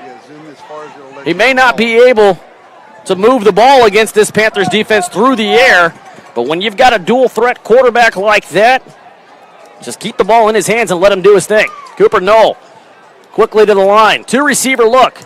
2 in the backfield, and he's going to run that exact same play. Looking for some blocks. Sheds a tackler, still on his feet. Hops over another one, is finally wrapped up and forced out of bounds after a gain of about 6. All right. Panthers defense had stopped them before and held them to a field goal. We thought it might end up looking like a shootout like Antonian, but, the Panther defense still has stepped it up when they had to. And let's see if they can do it again. Even though it's second and 5? Second and about 5. Yeah. Depending on where that first down marker is, right? You need to get to the 14-yard line in order to move the chains. So Jumbo set to the left. Handing this one off and slipping, and I thought he was down earlier, but I guess his knees did not touch the ground, so good job by Ty Carter to keep his feet moving and gain an extra yard or so. Still going to be a 3rd down here as he was only successful in picking up about 2. And I'd imagine this one is going to stay on the ground. I'd love to see one blitzer up the middle, but keep those sides covered because it might be a Cooper Knoll rush to, I'd say, the left-hand side because that's where the blockers are lined up. You got it right there. Going right up the middle, and he's met, and he stopped, did not get back to even the 15. He needed the 14. There we go. 4th and 2. And what do you think, Hank? It looks like Cooper Knoll's staying out there. Yeah, I would probably go for it because you're only talking about a yard and a half. A field goal only puts you up 6. Yeah, only 6, and the Panthers show that they're able to score with Trotty going down the field making some big plays. But what a fun game this has turned out to be, Adam. So this is a statement play from either side. You either get it on 4th down for the offense or you make the stop on defense. Who wants it more? Knoll takes the snap, hands this one off, going right up the middle, and he's tackled forward for an extra 3 yards. It's a pickup of about 7, and that was executed exactly as designed. Yeah, we haven't seen. I believe that was that Sean Garza that actually had the ball. Yeah, that was Sean Garza, and we haven't seen him run the ball tonight.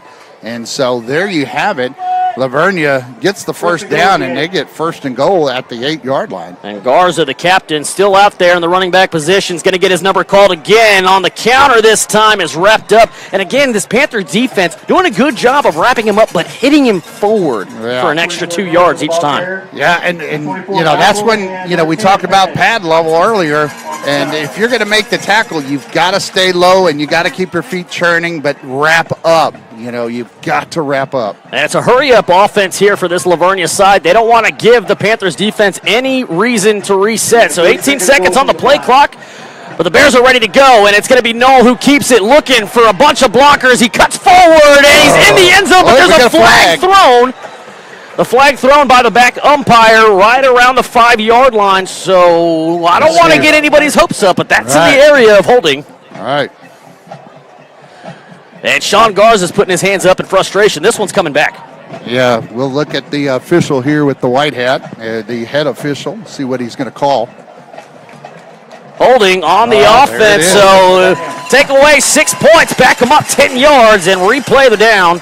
We're not going to give it like a yeehaw, but we'll give it a little hallelujah. Sometimes you need a little bit of saving grace, a little bit of luck. We saw that with, man, I tell you what, the Lady Panthers for volleyball had to go 5 sets to win against Randolph. Randolph put a heck of a fight, and we had some of that divine intervention there. So first and goal from the 15, handing this one off, and Sean Garza's got absolutely nowhere to go but backwards. Wow. It's a loss of 2, and it's 3rd and forever, and the Panthers defense answering the call after that holding penalty. Yeah, I mean, that was like the perfect storm coming in, and with the Panthers' pursuit, now they're reading plays very well. I think, what Coach Hill always says, we don't want them to have to think. We want them to react. We want them to just, go where they need to be. Assignment football where they don't have to think. They just do it. And that's what we saw right there. Spread offense here, 4-receiver look for Cooper Knoll, and it's play action. Pursuit coming. He's just going to take a shot to the end zone, and it's caught, but you got to say, out of bounds. Out of bounds. It's out of bounds. Now, I thought that was offensive pass interference as well, as there's clearly a shove. Let's see if we have that one on replay. The referee says out of bounds. I think that's Knoll, and it's play action. I'm going to be honest. I think that's inbounds, Hank. Let's see. I don't know. That's a great call, though. Yeah. So 4th down and forever. You're not going for it here. You're out of bounds. Now, I thought that was. Yeah, good job by the students. They're doing the replay, everything. So down in that little production trailer we have. And so if you want to donate, the new code that's up there is going to be there for you. So. And now a second timeout called by this Bears offense. So it's going to be 4th and goal from the 18, and the Bears call the timeout. Is that what you said? Yes, sir. It's going to be likely around a 35-yard field goal attempt. We've already seen him connect from 40, so this is well within the range. I mean, he cleared that 40-yarder with ease. Probably good from another 10 yards. Yeah, so right now basically 4th and 18, but 4th and goal from the 18. Right, no chance for a first down unless there is a personal foul. Right. So you got to preach discipline on this play.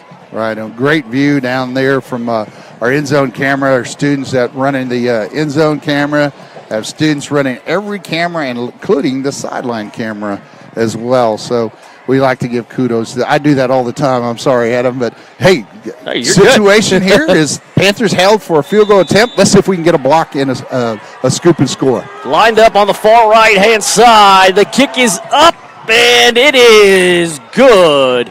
Right down the center, so it is still a one-score game, but the Vernia Bears now take the lead 13-7. A 6-point game with 4 minutes, 2 seconds left here in this first half. So we're going to take one more break. We'll be back. You're watching Panther football on the Navarro Panther Network.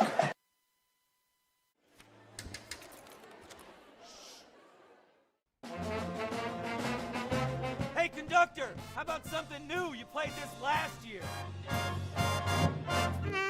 Come on, get your head out of your sacks. We're trying to hear. Well, I'm sick and tired of hearing your kid play the wrong notes. Where's my kid solo? At least you can see your kid. Why is my kid stuck way in the back? The conductor only plays his favorite. My kid heard that solo. You saying I did? Yeah. 13-7. And if you thought that the Navarro Panthers had problems on offense in the first quarter, you sure don't think that right now. You think, hey, we are well within this game. Several defensive stops. The Lavernia Bears have had the ball in enemy territory almost all game, and they have made stop after stop. And this game is interesting. So here we go. Fielded at about the 6. Ball is on the ground, but recovered. Makes one player miss. Going up the middle, looking for a block.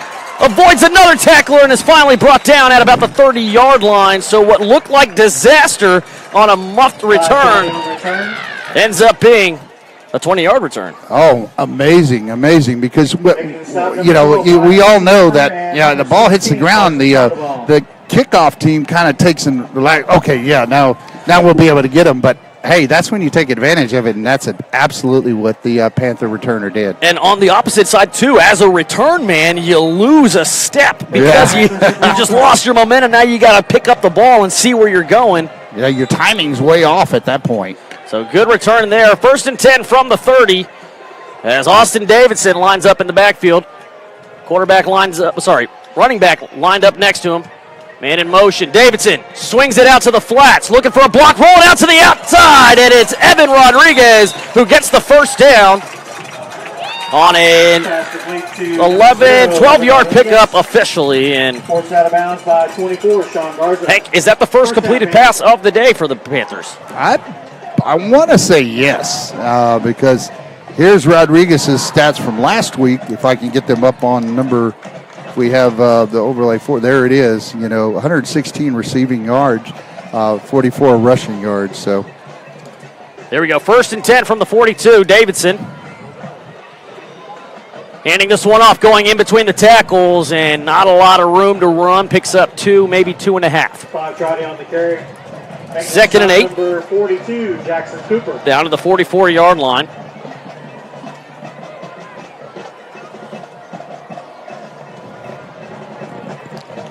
The Panthers going to take their time as Davidson running to the sideline to get this play. About 20 seconds on the play clock.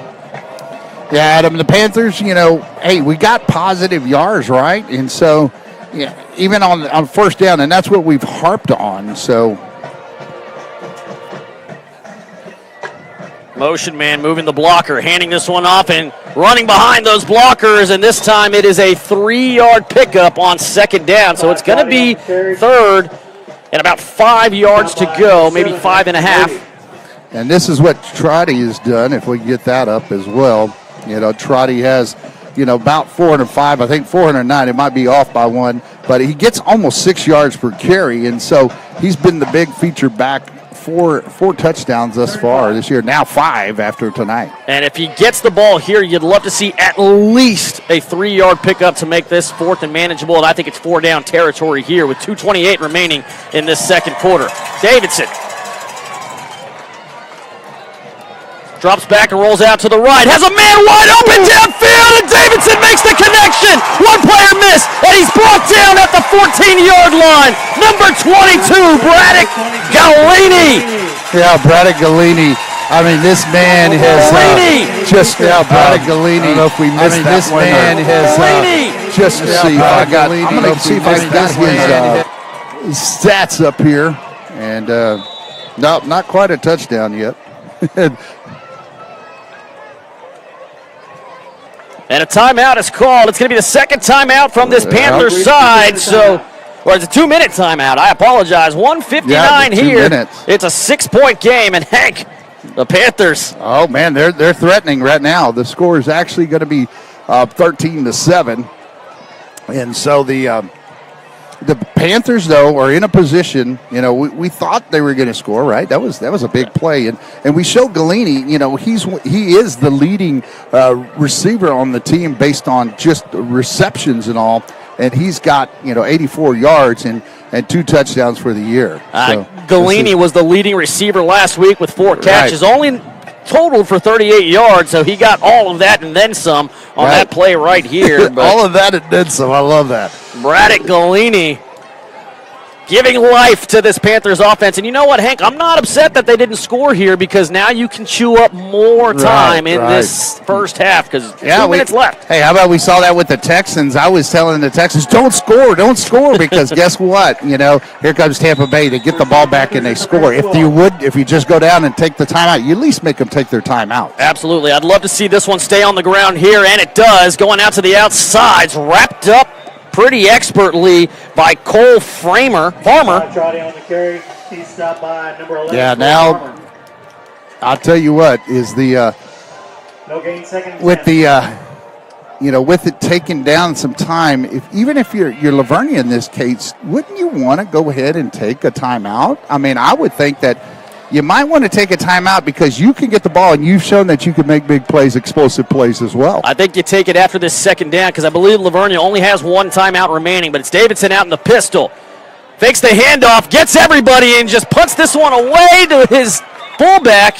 Great hands there as that one was almost overthrown, but it's Braddock Galini again. I apologize. He's lined up in that fullback position. I said fullback. He's their leading receiver. Yeah. Exactly. Yeah, he lined up in that H-back position and comes out and just slides out. I mean, and looks for the ball. And good job by finding it. But, Lavernia has been you could tell they really watched a lot of video. You can't say film anymore, but they watched a lot of video on the Panthers. And their linebackers are following their keys. And so you got to give kudos to Vernia for following their keys there. Big third down here, 8 yards to go. You don't need a touchdown. You can pick up a first down if you just get to the 2. Davidson. Trotty lines up next to him. The Jets sweep again. This time he'll get a couple blocks, dives forward. It's going to be well short of the first down marker. He picks up a good 4 yards, and it's going to make it about 4th and 4, and now you have a decision here. There's less than 60 seconds as we just went underneath the minute mark. Yeah. No timeout has been called, so you can eat up another 25 seconds, call a timeout, and then make your decision here. But the offense is out there. I'd love for the Panthers to go for it right here. Right. I mean, you get the ball back to start the second half, too. Yeah, and this is one of those, though, but if you take the points, you can get the points now. If you feel comfortable with Kroll kicking this a field goal, I mean, I would take the points now because you do get the ball back. I'm not necessarily looking at going for it. So the Panthers take a timeout here, and that will take them down to one timeout as well. So, man, we'll go ahead and take a timeout, Adam. So 31 seconds remaining in this first half. We'll be back. You're watching Panther football on the Navarro Panther Network.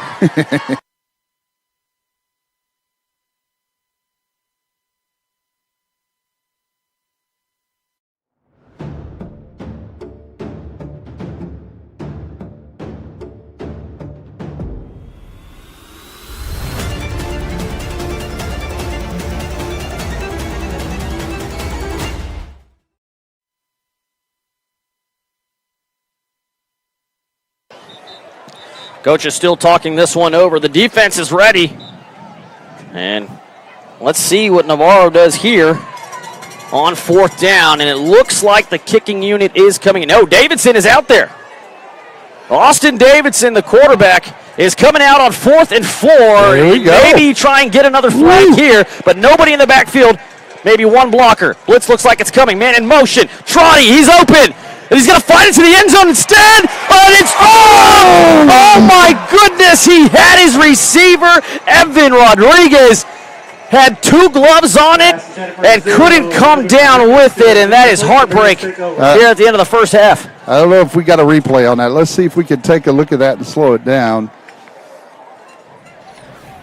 Well, and I thought he was going to go to Trotty for that first down, but Evan Rodriguez had it in his mitts. At his receiver, Evan Rodriguez.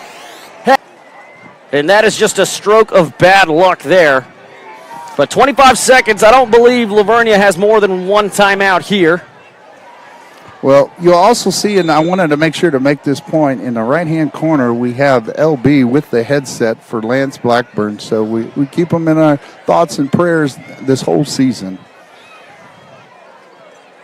Cooper Knoll making some adjustments at the line, under 10 seconds on the play clock.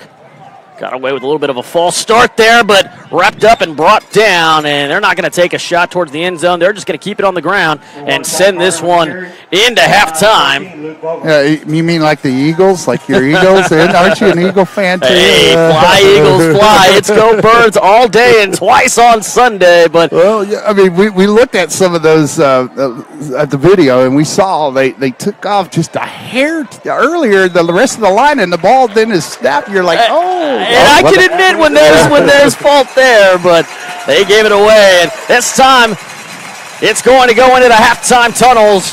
A 6-point game as the visiting Vernia Bears edging this one out.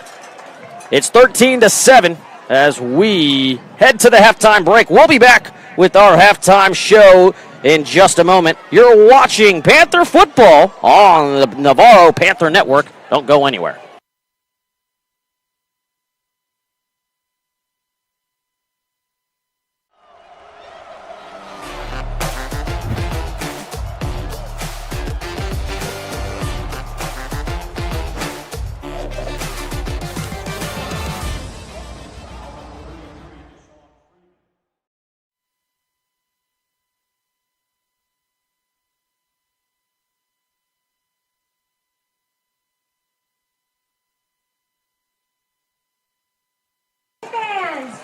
Oh, well, now we have the Bear Band coming out, but once we get Scott Kibbe up here and we get the stats put in, and we'll get some of that information up there once we get that. But right now the score 13-7, I wouldn't have thought it.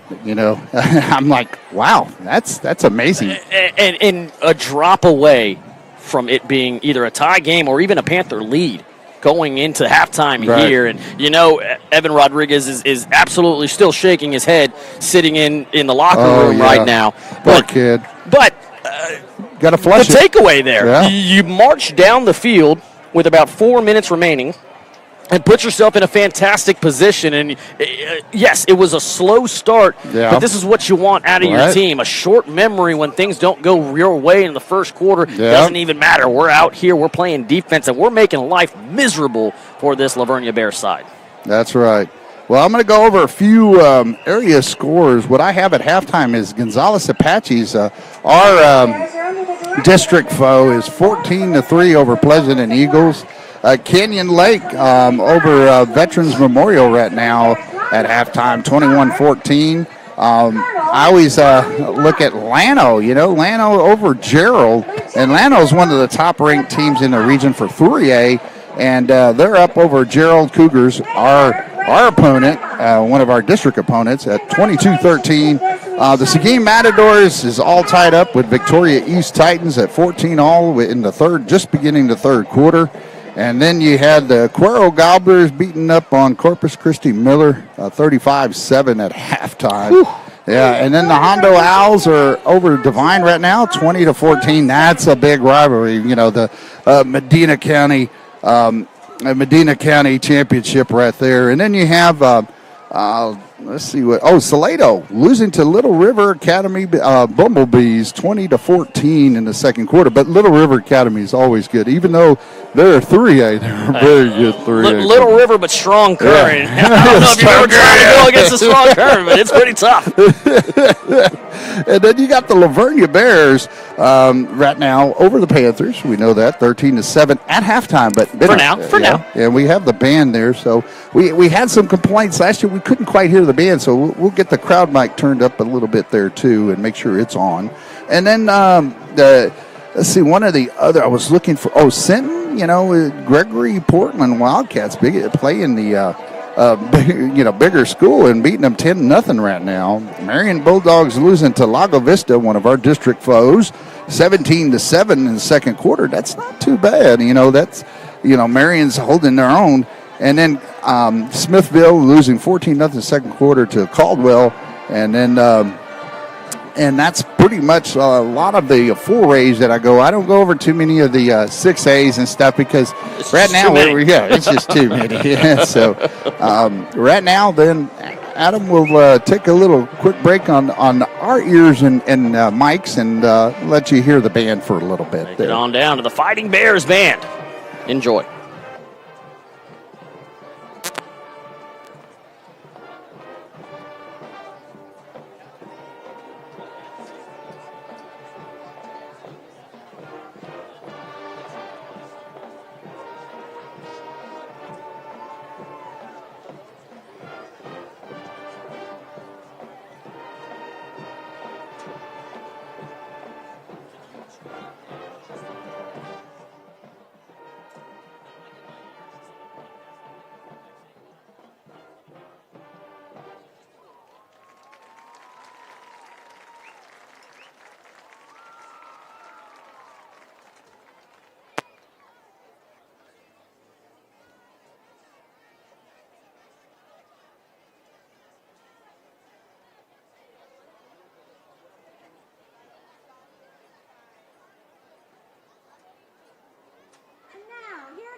Commercial Properties, proudly serving Vernia and the surrounding communities.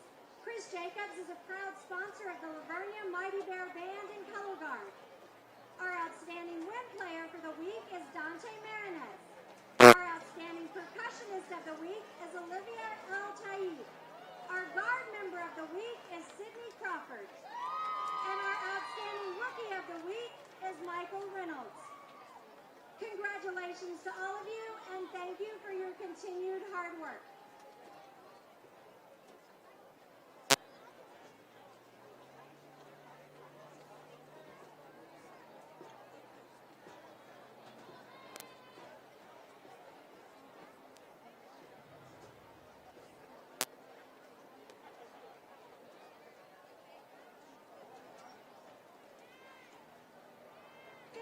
Please sit back and enjoy parts 1, 2, and 3 of our 2025 UIL marching show entitled A Walk in the Park.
So welcome back to Irwin Lee Field. At the score at halftime, the Navarro Panthers 7, the Vernia Bears 13. And the score may say that the Panthers are losing in this game, but boy, it is one drop away from a 1-point Navarro lead just before halftime. So taking a look at the halftime stats here, blanketing the receivers of that Lavernia Bears offense. 0 passing yards, but 109 rushing yards. Most of those coming from the legs of their quarterback, Cooper Knoll. 109 total yards. You look at the offense from the Navarro Panthers side, 62 in the air, 62 on the ground, and that is about as even as you could possibly get it, give or take a few inches. But what have you thought in this game so far? Both teams 1 turnover, and we're here joined with Scott Kibbe at halftime to tell us more. I think the stats tell the story. 0 for 4. Lavernia's 0 for 4, passing 1 interception. Panthers a couple of weeks ago by halftime against Antonian, I want to say giving up 300 passing yards, some crazy number. It's a very different look. They really just look very focused. Made a lot of adjustments. Coach Hill said they took that game to heart. The defense looks terrific. They've really kept them in the game. The offense has struggled, but toward the end of the half, started to figure something out. Good coaches do that. They gotta kind of see what they're going to be able to get from the defense. And yeah, they didn't score at the end, but they come out, they get the ball first and second half. They come out with a chance to take the lead, and I got to think the Panthers are flying high over in that locker room now with a ton of confidence about being able to play with these guys. And one thing that's not listed on the stats that are shown on the screen here are yards on special teams, because the return unit for this Navarro Panthers side has been short of perfect, just short of perfect. They have been so good, though. Rodriguez has really contributed a lot to this team all year, setting them up in good field position. Now, the converse is Panthers are still giving up too much on those kicks. Absolutely. I didn't break down field position for a couple reasons, not just kickoffs. Lavernia much better field position through most of the half. Panthers need to find a way to reverse that and make things not make things so hard on their defense. But some more good returns from Rodriguez, and always take a turnover or two. Could really help this situation out a lot. Well, you have some individual stats and all too for us, so let's go ahead and get into that, Scott. So for Lavernia, quarterback Knoll, 7 carries, 69 yards, a touchdown. Then Carter, 9 carries for 33 yards, most of theirs. For the Panthers, Trotty, 14 carries, 62 yards, and the Panthers' only touchdown. Galini, 2 catches, 43 yards. Rodriguez, 4 catches for 19 yards. Wow. That's it. And again, it's the one play by Cooper Knoll that is the difference maker in this one. It was a 36-yard scamper for a touchdown. Outside of that, even with the fantastic field position they've got, they've started the ball at the 32, at the 36, at the 38. 2 of those ended in field goals. If they didn't have a great field goal kicker, exactly. We tied. But that they have. I've just got to think Lavernia's feeling very frustrated right now on their offense. I'm sure they're going to make some adjustments in the second half. But the Panthers have really stymied them, and in a way they're not getting used to. These guys scored 41 against Cuero. Yeah, and you think.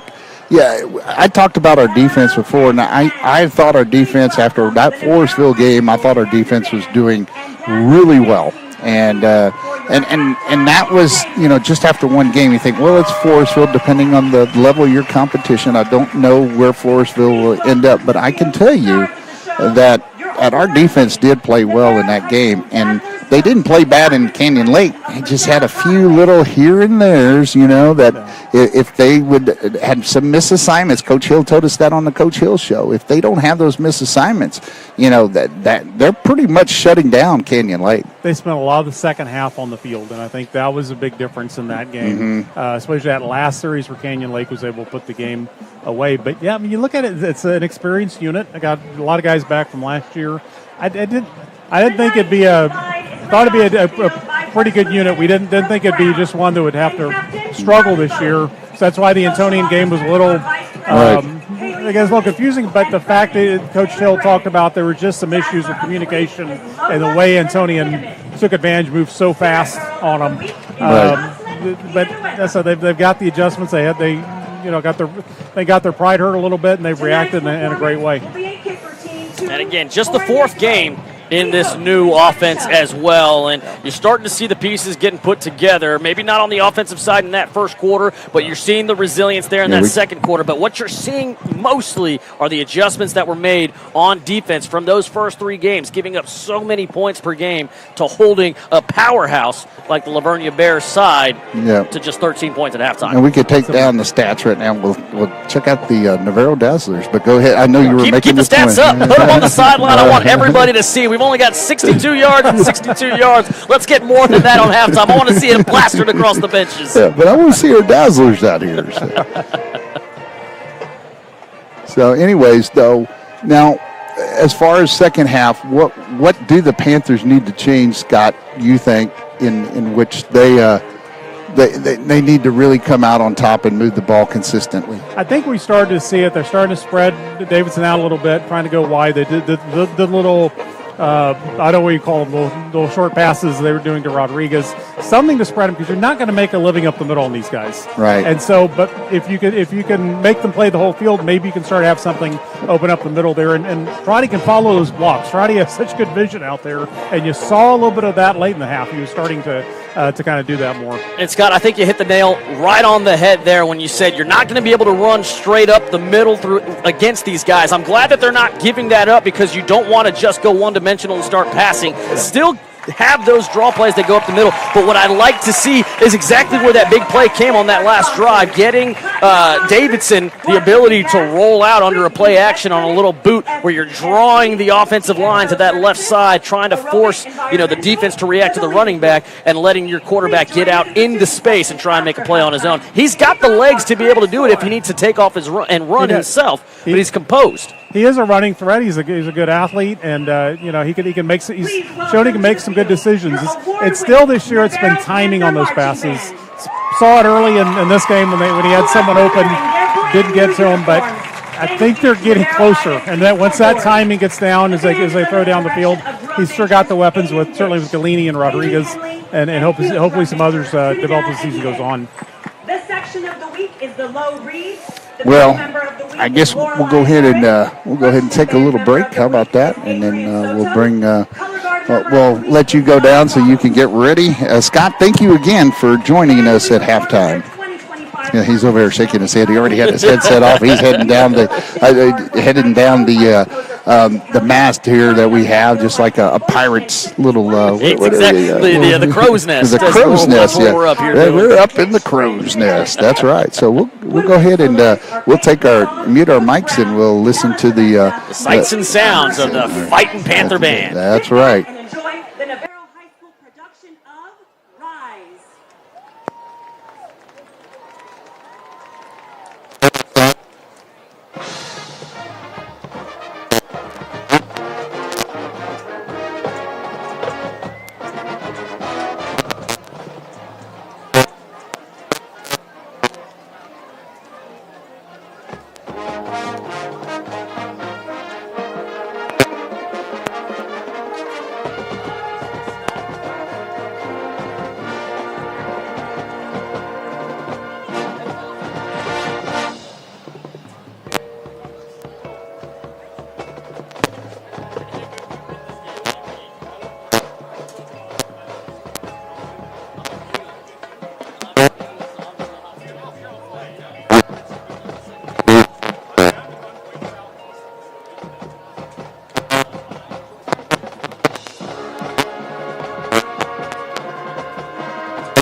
Thank you for your kind attention.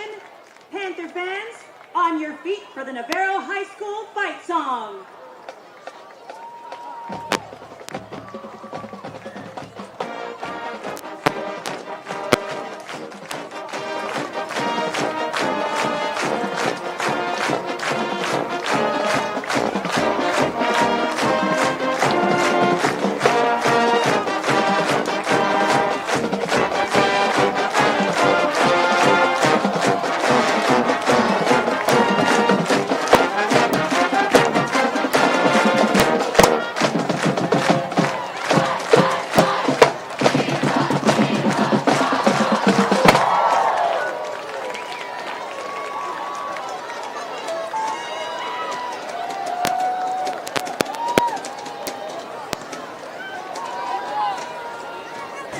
I have in front of me the first and we are back at Irwin Lee Field as we have just a few more minutes until we start this second half. About 3 minutes on the clock as both teams coming back on to do a little bit of warm-up and some light stretching. But heck, we've talked about some of the stats here. We've talked about how we think the offense needs to adjust for this second half. But if we're starting out with the ball, Navarro Panthers getting the ball to start this second half, how would you like to see this first sequence of plays end up?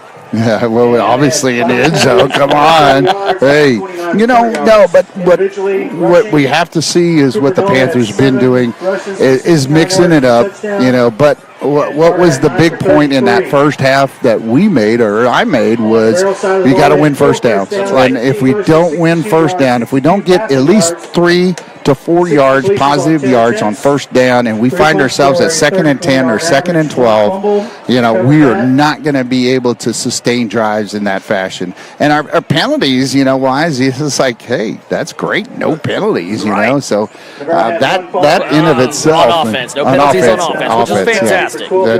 None of those pre-snap penalties, those mental errors, so on offense we had looked very good. And so I was really amazed to see that we also only had, it was 4 first downs to 6. So, with the Panthers having 4 and the Bears having 6, that also surprised me because it looked like the Bears were going to really start rolling, and the Panthers defense just didn't step up, and great adjustments by the coaches during the game. And again, Scott Kibbe made this excellent point because I said that the special teams unit has been doing well on the return side. On the kickoff side, not so much. So I think one of the adjustments, now I don't know if the coach is saying this, but me personally, as somebody who appreciates the special team, I think what you should do is instead of kicking this one deep to the 10-yard line and allowing the Bears to return it for 40, 50 yards and get into enemy territory, how about a pooch in between the numbers the way that we used to see in years past, right at about the 20 to 25-yard line.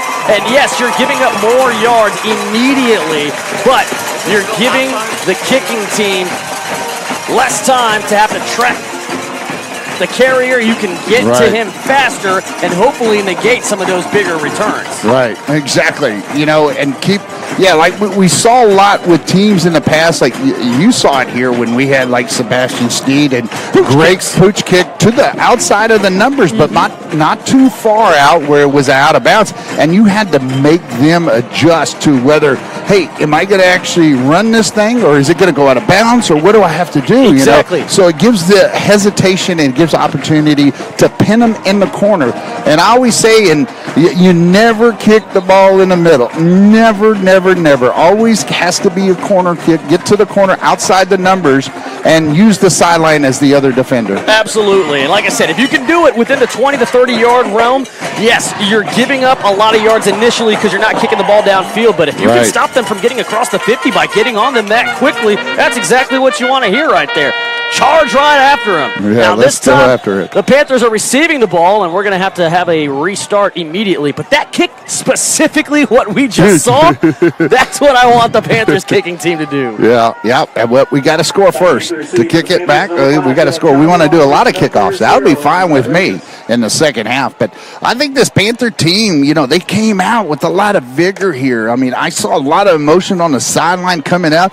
So, I mean, the players talking to each other, the coaches seem to be really getting them into a feeling of, I always say like uplifting, like, hey, we're ready to go. Let's be confident.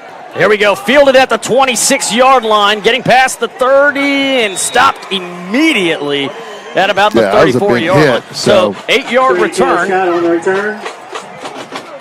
Taken down by but it gives yourself decent field position.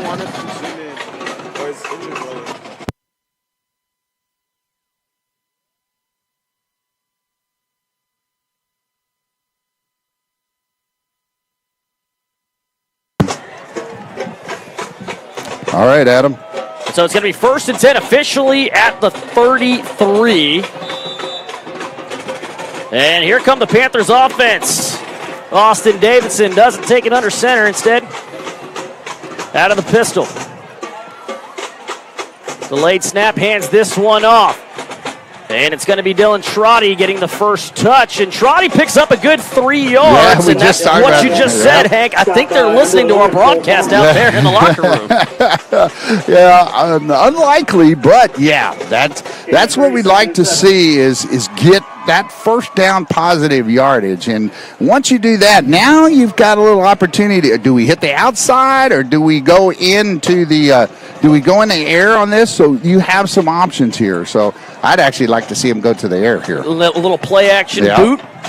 Get Davidson rolling out towards his right or left. And Davidson takes the snap. Play action, rolls out, takes a shot downfield, and Davidson's got a man!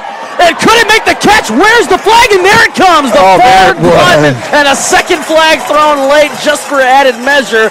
And boy, he had the receiver all kinds of covered, but like hands all over him. That's foul clear as day. Yeah, and that's one of those. Yeah, the ball was just slightly underthrown, and the defender goes right into him. I don't know if we've got that on replay there, but I would like to see that where the defender, goes right into him. Here is the replay. Takes a shot down, and it's Riley Blevins. Yeah, you see him all over him. And then nearly made the catch. When they throw up their hands, it's like, okay, yeah. I didn't touch him. I swear. Flag thrown late. Yeah, so that should be a 15-yarder. So if we find the white hat when he makes the calls. So it's going to be 15 yards from the 36-yard line, so that should take them across the 50, right at about the 49-yard line, if my quick math is correct. And lo and behold, it is. Good job, Adam. I don't know how long it's been since I've done math in school, but I got it right. Right. Yeah, you got it right. Hey, that's all that matters, right? That's right. It's like 1st and 10 now for the Panthers. Absolutely. So the third play on this opening drive of the second half, and the Panthers are in enemy territory from the 49-yard line. Davidson with a two-receiver look. A little audible to his tailback. Hands this one off, going off to the left-hand side. Breaks one tackle and is finally wrapped up and brought down. They're going to give him forward progress for about a yard. No, they're going to adjust it to the line of scrimmage. Yeah, that's wishful thinking, right? Well, you look at the far judge out there, and he stopped at about the 48, but he looked at his counterpart. Well, on the near side. He's been in a lot of plays, and we really hadn't talked about him yet for the Bears was Briar Crane.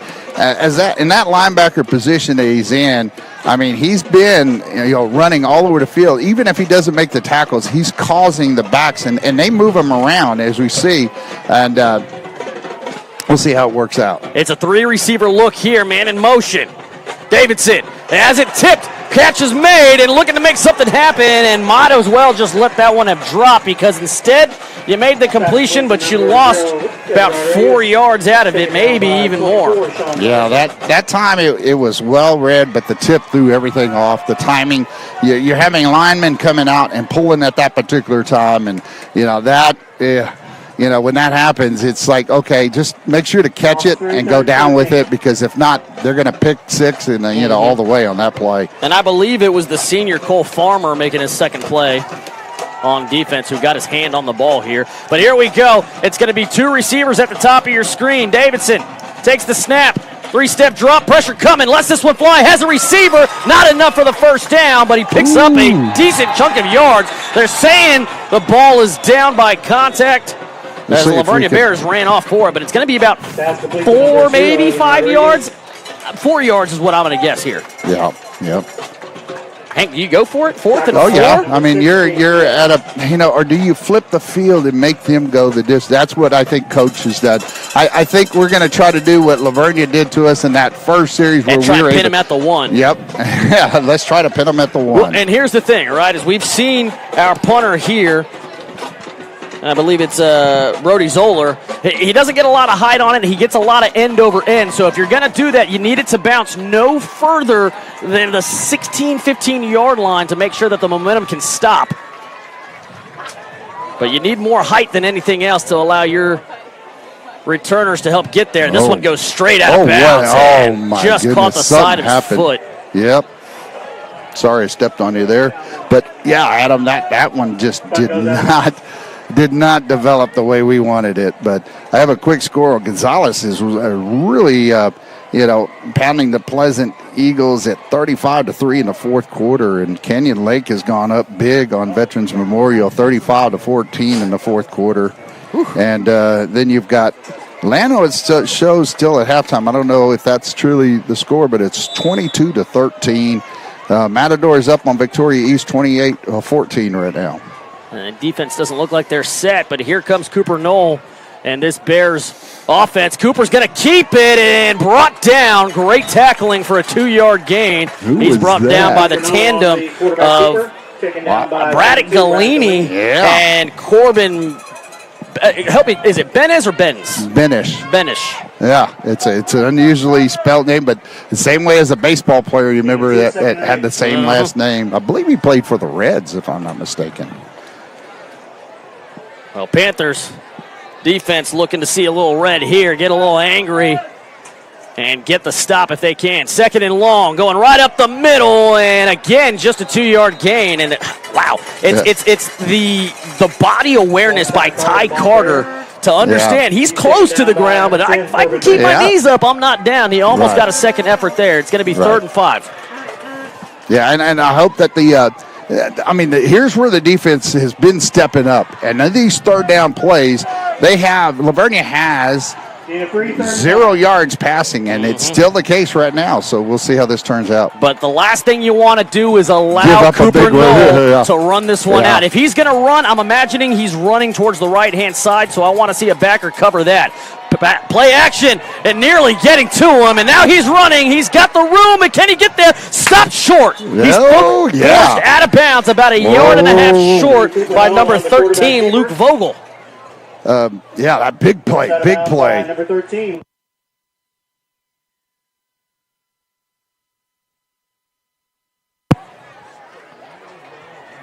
So 4th and 1.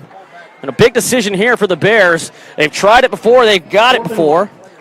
But this time they're backed up into their own territory. So maybe they're going for the hard kick. And they're brought down in the backfield.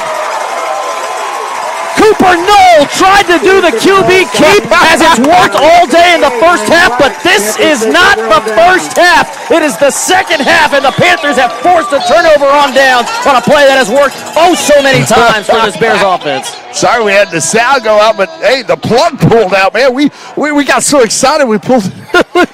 we needed you to focus all of your attention on that play. You didn't need to hear us. You just needed to see what the Panthers defense was cooking. Oh my goodness! Hey, this is the kind of excitement we had. Do you remember the Bandera game where they went back and forth, in that second half? Oh my goodness! Here's that replay real quick. They're going to show it, and we'll come right back to action right after that. It's a reverse as Davidson pitches this one off, looking for a block, gets one, and he's wrapped up in the backfield as number 5, Matthew Lindsay, the junior, coming up with a huge stop.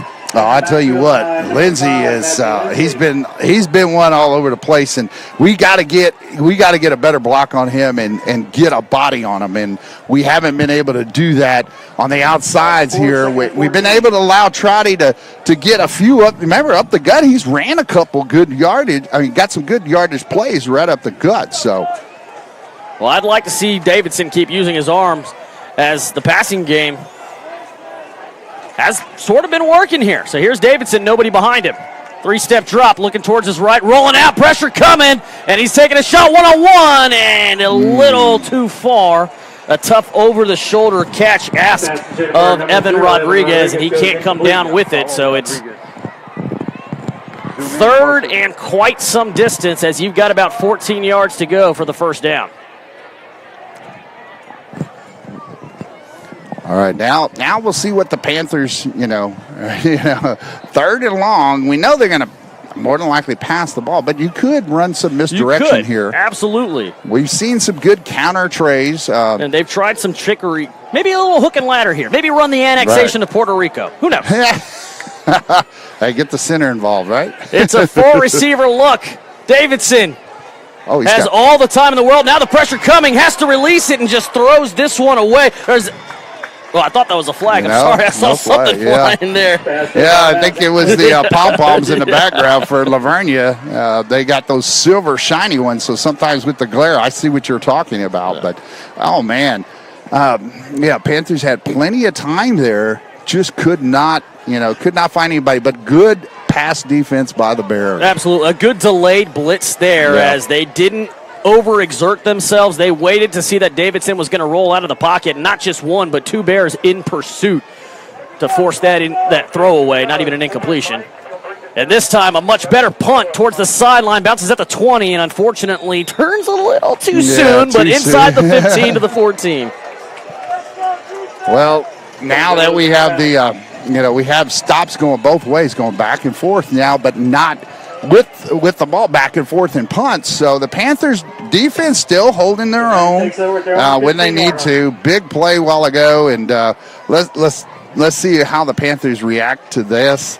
Can the defense give the offense a great opportunity here? Let's look for a turnover here. Well, when the defense has backed them up, first down and 10. The Bears offense hasn't been able to answer the call, and this time they're running this on first down, again, for only about a 2-yard pickup. So the Panthers defense have done a great job. They're not allowing anything through the air, not allowing a single thing through the air. So as long as you can contain the outsides, this Bears defense not getting through the middle. They're just not.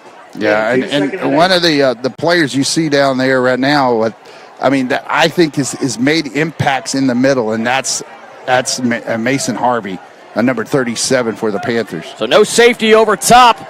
But the pursuit coming and couldn't force the incompletion. Instead, it's caught for the first completion for Cooper Knoll this game. And credit to the quarterback. He had pressure all over him. And you know who it was? I just called his name before that. And that was Mason Harvey coming in.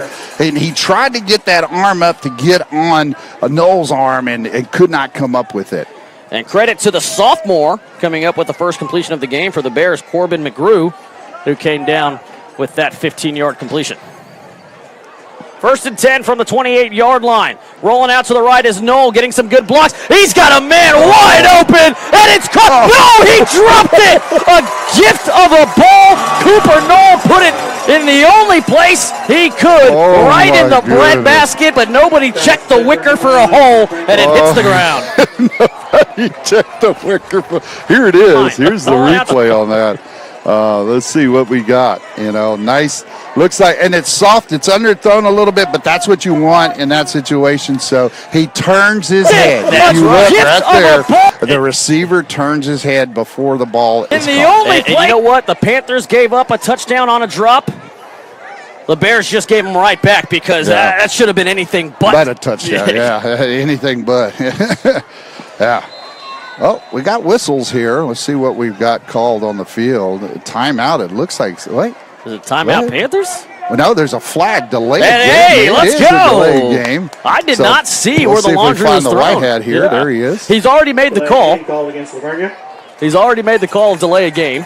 Oh, he did make the call. So they're going to go ahead and back him up 2 yards. Now, it's something interesting is they started that play. This is what the Bears showed on that play. Cooper Knoll took 2 steps in as if he was going to try and rush it and then backed up to drop back again because they want to replicate what they just almost had on that last play. Second and 15, backed up inside their own 25. Rolling out to the right. A dart of a throw, and it's intercepted! The second pick of the game! for this Panthers defense, and looking like Travis Kelce against the Eagles, just slipped right out of his hands and into the defenders. Yeah, good job on the cameras there. And now we got, wow, good job on the Panthers as well. Here we are with the replay, and look, just sits there and is able to, have the concentration. The ball's tipped just enough. Hey, we love the tip drill, right? Absolutely. Yeah. You work on that Panthers that's the funnest part. That's the funnest drill you can do. It's like you go up, you tip it, and good job by a camera operator, Enoch. Great job. I want to see a shot to the end zone right here. Davidson puts his fullback in motion, hands this one off, and up the middle, trying to grab 2 yards, but can only get one, is Dylan Trotty, and he's had a rough afternoon. And that front seven has been just tough to run against tonight. They are flying to the ball. Well, what did we say? Lavernia is a good team because their defense puts them in good situations. It is an incredible defensive line. It is an incredible linebacking group, and the only thing that hasn't been tested is the secondary. Hey, the film I watched on Lavernia Bears, the highlights I saw between them and Highlands and Burbank, there was scoops and scores, block punts. They're very opportunistic defense, so let's hope the Panthers can hold them off, but it looks like the Panthers do take a timeout here, and we're going to take a timeout with them, Adam. How about that? 4:12 remaining in this third quarter. It has been a back-and-forth defensive game. We're going to take a break. You're watching the Panthers football on the Navarro Panther Network. It's time to help our neighbors in the Texas Hill Country. This is Dennis Quaid. Would you please contribute to the local relief effort through the Kirk County Flood Relief Fund at communityfoundation.net? Thanks. Well, if you thought there was going to be points in this game, you were surely mistaken. Yeah, let's see if we have the sideline cam on the fans. We can get them on the fans. We got to show this is a nice crowd we still have here, right here. Absolutely, the stadium is pretty much filled on both sides. So credit to the Lavernia faithful for coming out and filling out the visiting side. But boy, this is the atmosphere that you are looking for in September. It's hot in Texas in September, but the people want their football. Right, the band's not all there, but that's what you see at the empty spot. But look at the crowd we've got over there. That's just awesome. Great support for the community. And this isn't just about football. This is about the community. 2nd and 10, and Davidson taking a deep shot downfield. He might have overthrown his receiver. Yeah, he needed to throw that one a bit on the inside. If he throws it on the inside where Yolini would have been able to make that turn, and then he would have had nothing in front of him because the defender had already taken the outside. Mm-hmm. When he threw the ball, all he had to do is throw it a bit to the inside towards the post, and that would have been a touchdown. Absolutely. It was Dean Miller, the sophomore, number 22, on the defensive play there, if you can call it a defensive play. Didn't necessarily touch it, but good coverage. No, it was good coverage, yes. So 3rd and 10. You need to capitalize on this turnover if you can, but just getting 8 yards and making it a 4th and short would be great. But here goes Davidson trying to run it himself. He's getting to the 30, and he's just short of the first down. But you know what he picked up was 8 yards. Yeah, and that's what we needed right there. And Davidson, knew that, hey, I've got to keep this one. I've got some room on the outside. But I'm telling you what Lavernia is showing through team effort. It's not just one individual on defense. We've seen all of them out here tonight being able to go down the line, scrape well, go laterally, and they're moving as a team. I want to see that same play here. I love Dylan Trotty. I don't want to see the ball in his hands right now. I want to see a play action, and I want to see Davidson make the play because the defense is going to we in on the running back on 4th and short. I agree. Look at that. Oh, no. That space to the right-hand side. That would have been the perfect play action boot. Yeah, we have only 2 timeouts to begin with, and now we're taking our second timeout. It's still the 3rd quarter. This is not the 4th quarter. Yeah, this is still, we got a long ways to go. So, all right, well, we'll take a timeout with them. We'll take a quick break, and we'll be right back. You're watching Panther football on the Navarro Panther Network.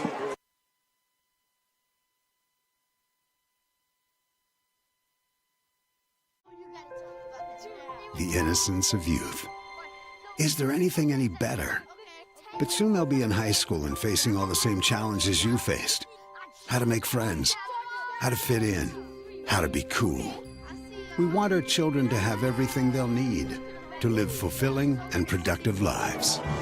Make sure the kids in your family are among the more than 12 million participants in America who take part in high school sports or activities. Big fourth down coming up in the third quarter with 3:58 remaining. yeah. It's 4th and 2 out of the pistol, and here comes Austin Davidson, the senior, looking to lead his team to a first down. 3-receiver look, trips out left, and now we're going to have a flag here. This has got to be a false start. False start or delay a game, unless they're simulating a snap. If they're clapping and they're simulating, that could be a delay a game against the Bears, but there it is. The white hat had to call. False they start. said false start Panthers. You know, but now clapping is, if you're over there clapping and that's our snap count, that's simulating a snap, and you can't call the other team's snap count, and if you do, you can be called for delay a game. Well, but that wasn't the case. I was maybe it's hopeful, wishful thinking, and I was being too hopeful. But Panthers just made it a little bit more interesting. How about that? Well, I'd love to see the similar setup with 4 receivers. They had 3 out last time. Looks like they're running a 2 tight end set. 1 tight end, 1 fullback, I should say. Davidson has all the time in the world and makes the catch for the first down. He's across the 25-yard line, taken down at the 23. It's a 10-yard pitch and catch. Yes, he'll take both of them, man. I'll tell you what, that was like a storm coming in there. Lightning strikes. We don't need it to strike in the same place. Right. I'd like it 25 yards further if we can do it again. I don't know. I was looking down. I don't even know if we had shown the replay or not, but that was a beautiful quick to the line with 10 seconds on the play clock. 1st and 10 from the 24. Davidson's going to have the design keep. Cuts up the middle. And does a great job to avoid a stronger collision there as number 5, Matthew Lindsay, made the play. Win that first down, and we did there, and you got to keep this up. If the Panthers can keep this up, take time off the clock, but, just like the old days in the slot T, you go arch it down there, but you've got to score. The last thing that you want to do here is go backwards. This play can go for nothing. It's okay. You just need something positive. Yeah, hold on to the ball. Blitz shown. Trotty escapes the first tackle, plows his way through. It's good enough for a first down on a 3-yard gain, and boy, that pursuit was coming in quick. Yeah, they knew he was getting it, that's for sure. So back-to-back first downs for the Panthers. Yeah, first down. And the Panther posse getting a little excited down there. Yeah, the whole Panther Nation, that's for sure. And we do have our little QR code down there. You can go on there, click on the donation, and it'll say for tickets, but you're going to make the donation as if you were buying tickets. 2:15 here. Davidson hands this one off to Trotty, going up the middle, hurdles a defender, doing his... Hey, positive yards, we'll take it. Absolutely, a 3-yard pickup there. Yeah, what I was going to talk about is that the defense for Lavernia, the Lavernia Bears, have been out there now for a little while, and now you can take advantage of that offensive line of the Panthers. They're not a small group out there either. Good size offensive line, you've got it, and very athletic. Now this is where you need to take advantage of that because the defense has been out there so long. Let's see if the Panthers, especially their receivers, getting open. Looking for another 3 yards here if you can get it. Davidson with a 2-receiver look. Fakes the handoff, rolls out to the left, gets one good block, and muscles his way forward, and not a ton of yardage gain there, but it is positive yards, about 2.5-yard pickup. I was almost hoping he'd give it to Trotty because, it looked like Trotty would have had a lane to the end zone, but, they were following the ball, the defense was, but I would say that same play, you give it to Trotty, he had some room. You need about 6 yards here. Oh, boy, oh, boy, oh, boy. You're making me nervous, Adam. Not you, the Panthers. Davidson, 2 receivers lined up towards his left. Hands this one off to Trotty and going up the middle, but we're going to have a flag called a false start. So instead of 36, Now it's 3rd and 11, and that discipline that we were talking about at halftime is... Well, wait. You might have a decision here. So if you're Vernia, you might say, hey, no, we'll take the down because... They stopped him? Well, it's a false start, so the play didn't count. Oh, that's right. That's right. It's a false start. But, you can decline a false start, but it's a dead play, right. But you just start over right where it's at, so it would be not wise, put it that way, to do that. If it was an offsides on the offense, then you have a little bit of a decision there. But if it was a clock issue, you would. Well, clock continues to run as this will likely be the last play of the quarter. Davidson on 3rd and 11, empty backfield, blitz coming. Towards the end zone and couldn't make it happen. Overthrows his receiver. I like the play, actually. I love the play. I think you have a decision here, but you went for it last time, nearly had it. You should have had it. Maybe you kick the field goal here to take the guaranteed points. Because you're still in the third quarter or just about to end the third quarter, just depending on that's going to be a stoppage of the clock on the incomplete pass. But Davidson's staying out there as well. Yeah. Hey, big play. The interception that we just forced was on a comeback route. Right. That's what I want to see here. Just get to the first down marker. It doesn't have to be in the end zone. Just be at the 1 or 2 yard line. False start again. Is that a false? I'm just wondering if they are clapping. I mean, we haven't seen it. We didn't see it in the first half at all. And everybody on the Panthers side is saying what is going on. They've all got their hands up. They're all questioning. Yeah, I mean, I'm not saying Vernia would do that, and sometimes it's unintentional. Hey, come on, guys, let's go. And then, but that's the Panthers go by a silent count now, and it's not something that you see, like we're used to in the past. Hard to do a silent count when you're under center. Yeah. And the center really makes the calls, and that's what's amazing in this offense. You got to have a really good center, which the Panthers do. No decision needed. We're keeping Davidson out there. Play action. Pressure coming. He takes a shot to the end zone, and a lot of pushing and shoving. Was it intercepted? No, they're going to say incomplete. Incomplete, and that's 4th and... Yeah, with that... Did somebody just get hurt on the sideline back there? I couldn't tell. Yeah, somebody's still down over there. Well, they still have a Vernia Bear down after that play. He's holding his ankle, his lower extremity. So, and there's the trailer. They got there. It is, Jordan, and you got the group there. So doing a fantastic job on this broadcast. Yeah, Good job out there, guys. Yeah, we have the guys out there doing the doing the replay and everything. So good job. The youngest professionals in the game out here giving. Yeah, we've got 1, 2, 3, 4, 5, 6, 7, 8, 9, 10. I think we got about 11 here tonight, 11 students running the equipment. And 12. I didn't see. 16. Okay, I was corrected. And we're talking about the number of people here, not just the amount of time left in this third quarter. And we're just the extras. On top of that, you got, and then plus volunteers. You have other adult volunteers. Steve Yont, Dustin Ronshausen down there, and then the teacher sponsor for the broadcast club, Joey Picarazzi. So after the turnover on down, unfortunately, it is going to be 1st and 10 from the 19-yard line. Okay. I mean, that's still not giving them great field position, so we go from there. And the defense has been holding its own. Don't give up the big play over top.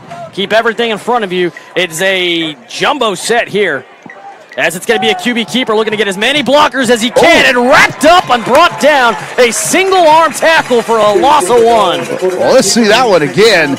And was that Yazzie that was in on that? I think it was believe number 25. Number 25. Yes, sir.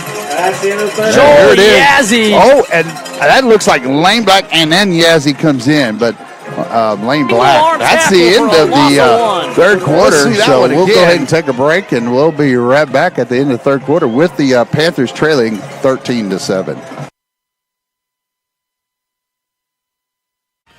What rhymes with great? Participate. Where does greatness start? Here, in the classroom. On the stage. In the pool. On the field. Where will your greatness take you? To better grades. To more friends. Yeah! Be great. Participate!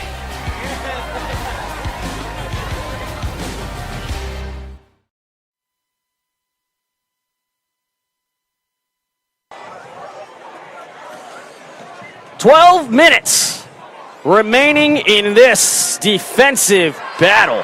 12 minutes, yeah. Only 2 touchdowns all game. 2 field goals are the difference maker from that Lavernia side, and really it's that 36-yard run from Cooper Knoll that has been the entire highlight for the Bears. Well, but here they go on growl. offense. Just get them going. It's 2nd and 11 after a loss of 1 on the QB keep.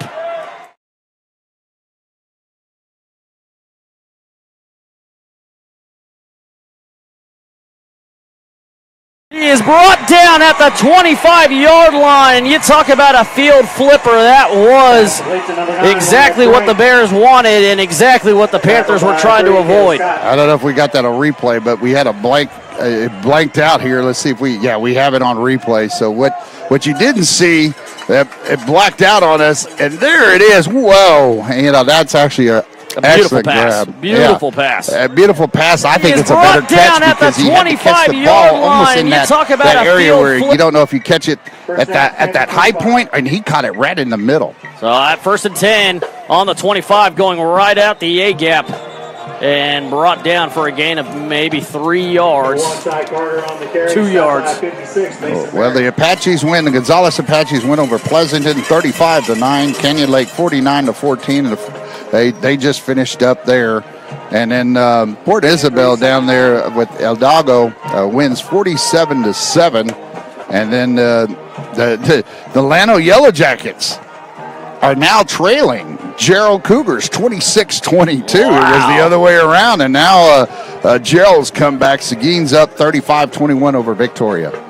They're going right up the middle again. It's fighting for some extra yards. Still couldn't quite get to the first down marker, but it's going to make it a very manageable 3rd and 2. And with this Lavernia side, what they've been doing all day, they're going for it on 4th down if they can keep it.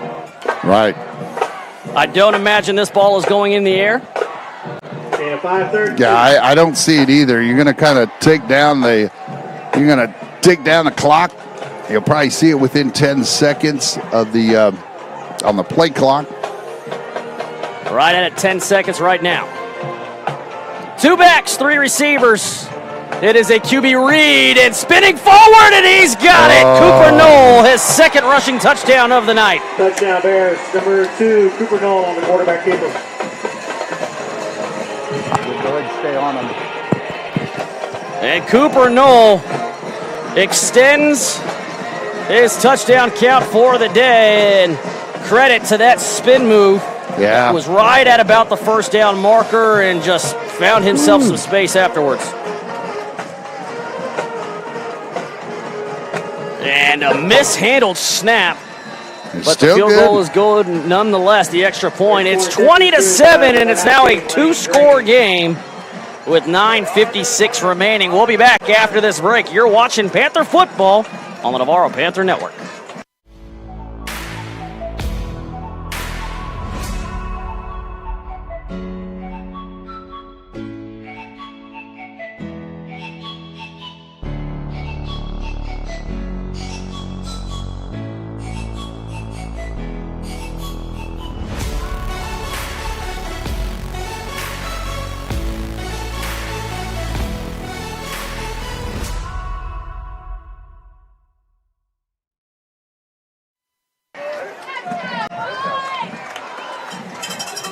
Well, the big play of about 50 yards downfield set up the 16-yard rush for a touchdown by Cooper Knoll.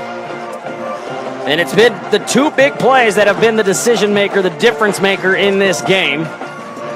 Because you take those 2 away, Panthers are winning 7-6. But unfortunately, yeah, they've been kicking it right over here, and out here is where you're going to see most of the time. And that is a perfect circle right there, right at the 25-yard line.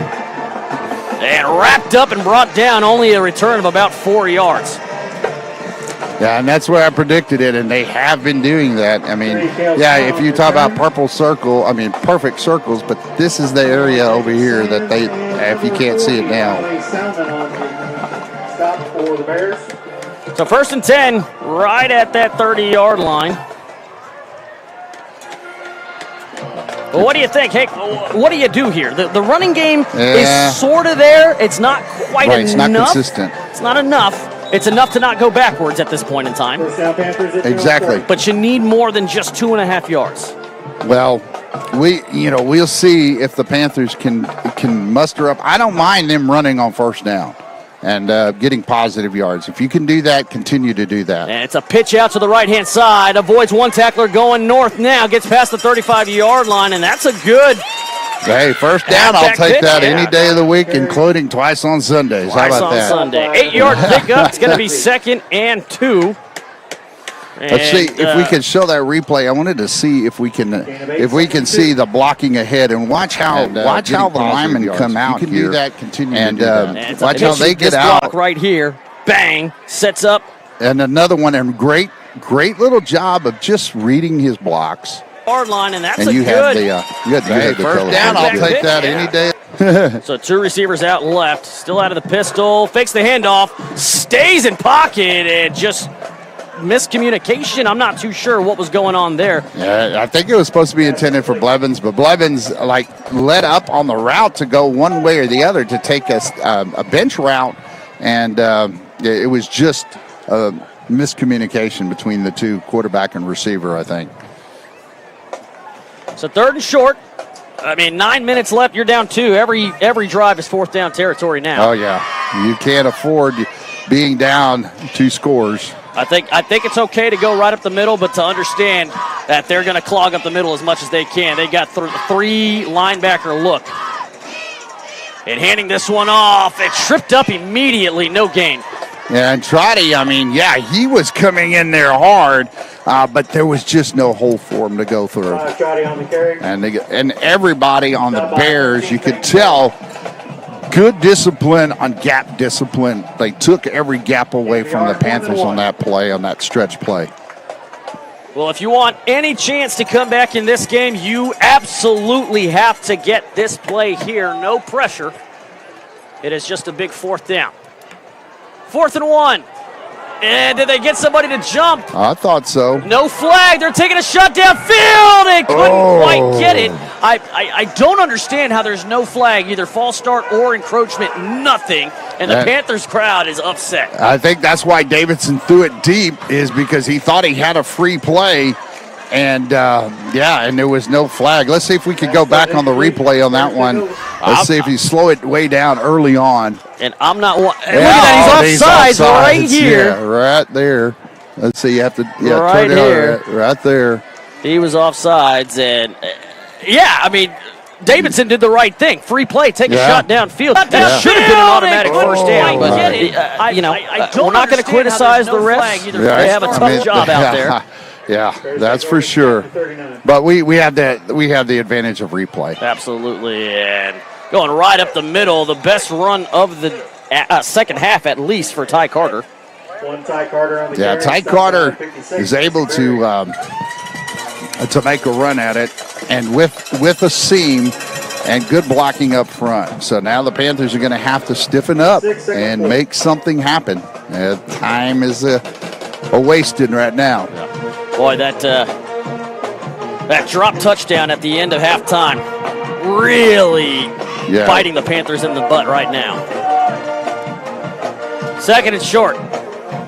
Going right up the middle, repped up, and can they stop his momentum? They do. Somehow is still able to pick up 2 yards, so credit Ty Carter for keeping moving, but it's 3rd down. Getting to the 30 is not good enough. You need to get to the 29. Yeah, let's see if we got some more of the crowd or something else in between the plays. We can use other angles. I'm giving instructions up here, but we do need to do that. How about a forced fumble right here? Yeah. How about a nice little punch out? I would like to see that. As far as, let's see the aggressiveness of the defense here. And that's where Noel is. Fantastic tackle. Unfortunately, he gets the 1st down. But that was a great design play, too. All of the blockers going up the middle. Right. And Cooper Knoll trying to bounce out to the outside. Joyce DeLeon, making that play. But even though they got the first down, I mean, made sure because it could have been big yardage after that. If DeLeon does not make that tackle, if he whiffs that tackle, that might have been 6. Clock is still running, no longer your friend here. 6:40 in the ball game. What was a never-ending third quarter is now. Yeah, now they're just taking all the time in the world. Being up 2 scores. We probably will see this thing ran down all the way close to the 2 minutes by the time it's the end of this drive. And a similar setup here. It's just going to be a keeper by Cooper. Good job by the Panther defense stuffing up the middle there. That time they stayed low and they stood up. You saw the lineman of Lavernia got stood up, and that was a good push by the Panther defense. Even though it's 3 or 4 yards, good push. So officially a 3-yard pickup. It's 2nd and 7 from the 25. 3, 2nd and 7. Under the 6-minute mark now.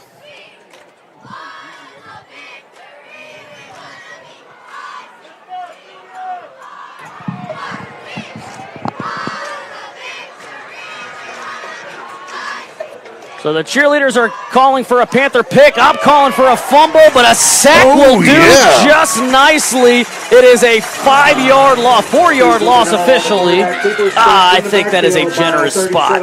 No, man, I guess that's his forward progress is what they're going to say, but man. I don't know if he was going forward at all. Yeah, good job.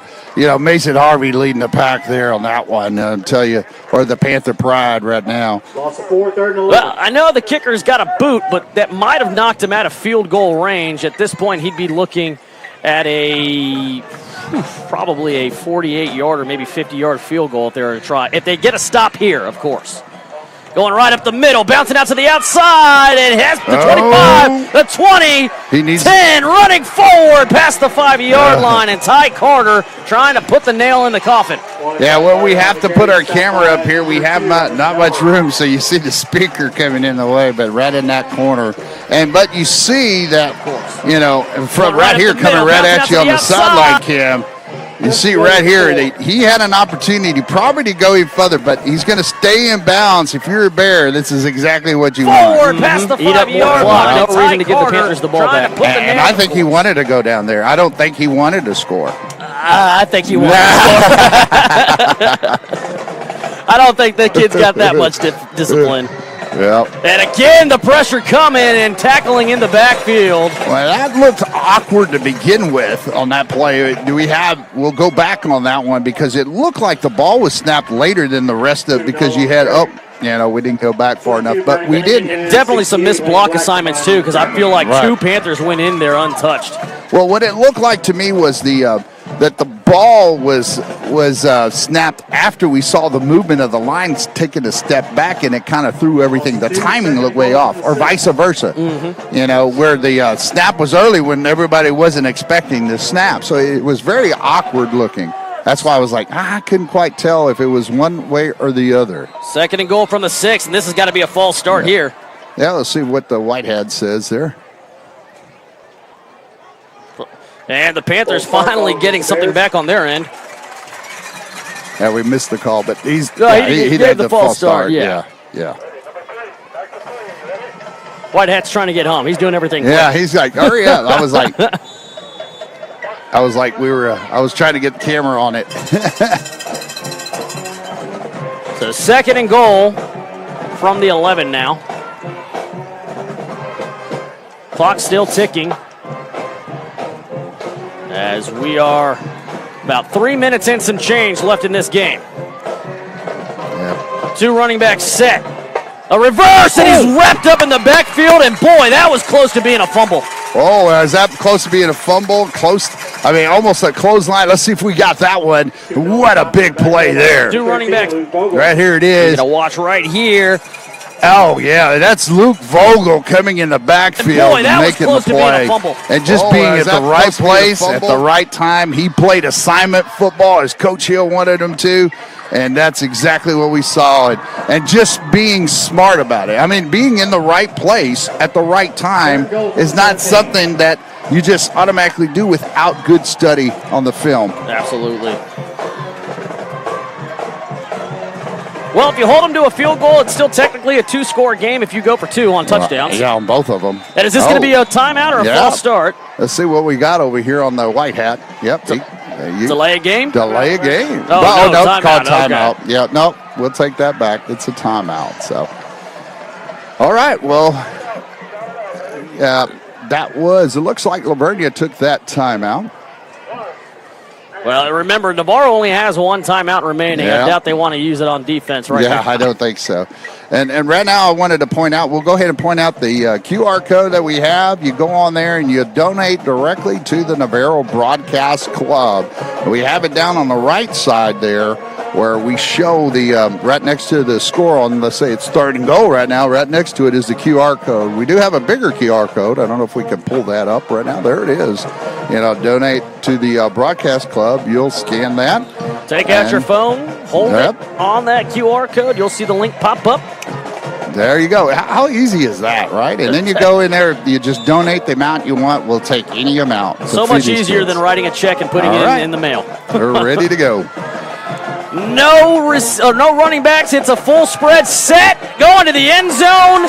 And might have got away with a little early contact. Yeah, I don't know if we got that enough. I don't know which camera angle we might have for that because we got kind of cut off on this one. But here's the sideline cam. And Wyatt Frank immediately into the face of the referee asking what the heck happened there. But you know what? And died by the no calls. And we've seen that both sides already. Yeah, we saw that. The Panthers got the short end of the stick on a 4th down and a pass interference. Didn't get either one of those, the offsides or the pass interference. Here we go. They've got the kicker. You can say his name better than me, probably. Right. Anything short of automatic here, but Santiago Urteberea. That's right. I can roll the R's. Yeah, I normally do. But that one I have not seen too often. The name Urteberea. Urteberea. So I've been saying it wrong. Hey, we just had to slow it down. Yeah, Urteberea. I can say it. I can do it. Let's see what we got here. We could focus on the. We'll see if we focus on the white hat. We're going to add some time. So they're going to reset there. Here he is. Here he comes. Oh no, the white hat. All right, they're just going to reset the play clock. So about a 34-yard attempt, and he's been automatic all day. And from this angle, it was hard to see, but he got it through. And then,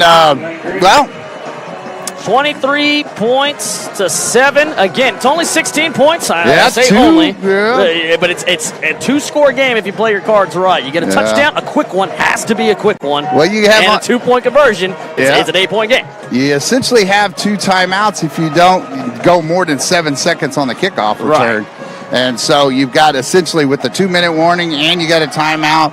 Man, that's a big hill to climb. But, hey, you know what? We've seen some really wild stuff. When you were back here, 4 years ago, we see, and Scott Kibbe mentioned this, and there might be some people tuning in now that wasn't, but ever since you were announcing, we went 44-10. After that, what was it, 23-18, I think it was? Yep. Almost 50% there. Yeah, so, maybe you could be our good luck charm tonight. Let's see how it turns out. I'm here to call on all of the luck that I can give. I don't know how much I can do. I don't know if I have 53 players worth of luck, but maybe we just have 2 plays worth of it. But and just as a reminder, though, we'll tribute this whole season to Lance Blackburn. Is up with his initials at the top right of our screen with the little headset on. And that's how we remember him. So this time a booming kick going all the way back to the 10-yard line.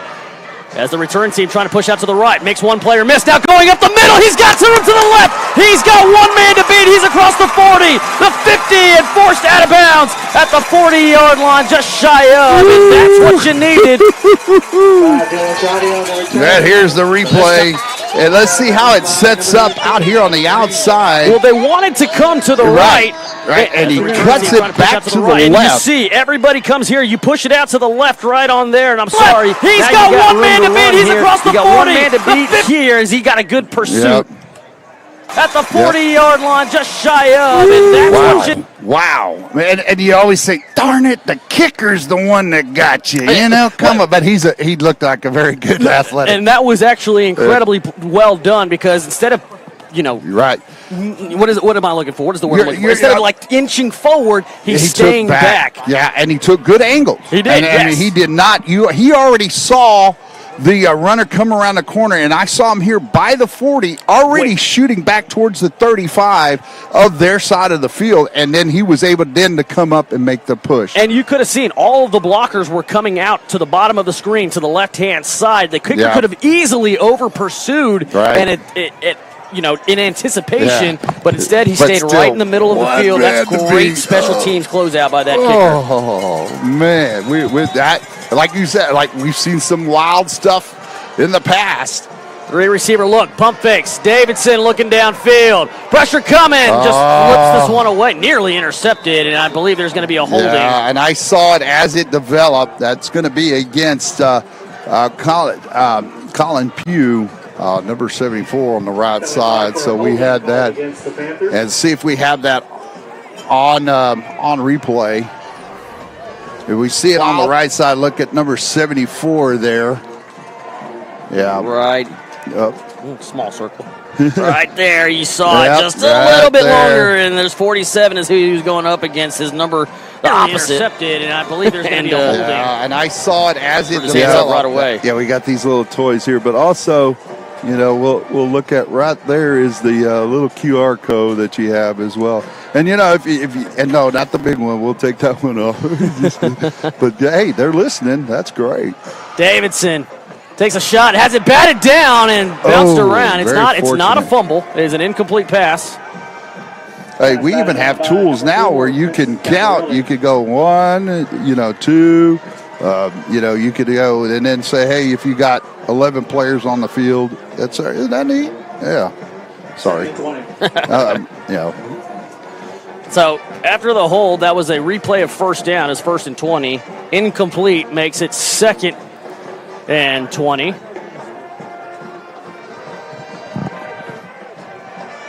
All right, is Mr.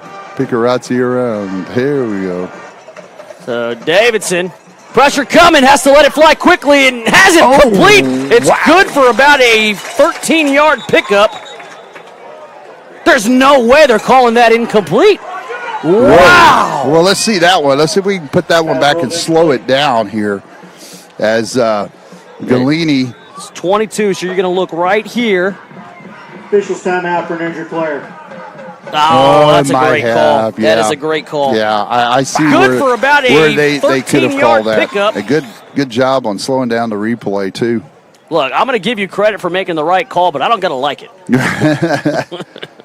That's right. So we do have an injured player on the field. We'll go ahead and take a quick break, and we'll be right back after this.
effort. So there we go. So it's only one timeout remaining after that incomplete pass. There's 3 flags on the field. It's all for the same thing, a forward pass, illegal forward pass against the offense. So it's 4th down anyway. So like I said, 1 timeout left. 3 knees is all you need, even if they do take a timeout. Right. But I doubt they will. 2 plays should end this one. And the scoreboard may say 23-7, but boy, this game was so much closer than 16 points. I mean, last year it was, even though, we went up 21 points. We had 21 points in that game last year. And it was close all the way till just about like this. And so we saw how that turned out, where Vernia did end up winning that game last year. But the Panthers show that they could play with just about anybody. It's Coach Hill, focused on it this week, and we can see he still needs to work on consistency. And I think once they get that, I think this team will grow together, be together, and by the time you hit the playoffs, let's hope we can get to the playoffs, I think this team's going to be a much improved team with a new system in place. Absolutely. And again, 2 plays could have been the difference here. You make the catch right before halftime, you're up by 1, and then I'm not going to, again, the referees did nothing to this game. This game was decided on the field, but if they call that offsides on 4th down, that might have been another score for the Panthers, even if they only had 1 score at that time, that they were in the 30-yard line. Yeah. Well, would have, could have, should have, but you also have to execute, and that's what we're looking for. So, and then after this, we still have to give a player of the game. So that's going to be, and it could be either side. We're fair about it, and if you think there's a Panther that stands out that we think that was the player of the game, we'll still do that. But I agree with you, and so we'll take a quick break and we'll talk about it, and we'll be right back with our post-game show here with the Panthers losing tonight 23-7. So we'll be right back. Hope to see everybody then. Everyone, have a safe trip home and good night.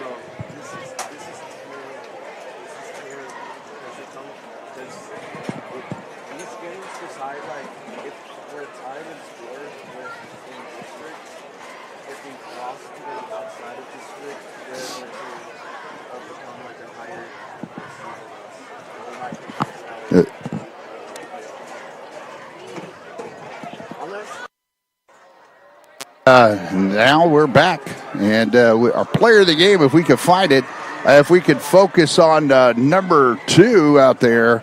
Adam had talked about it on the Vernia Bears. We're going to give this one over to the Bear. Number 2,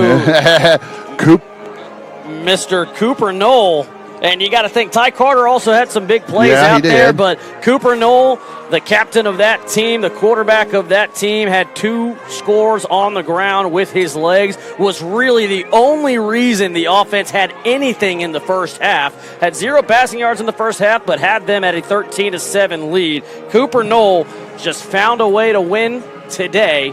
Unfortunate for the Panthers, but we tip our cap to you, our player of the game, number 2, the junior quarterback, Cooper Knoll.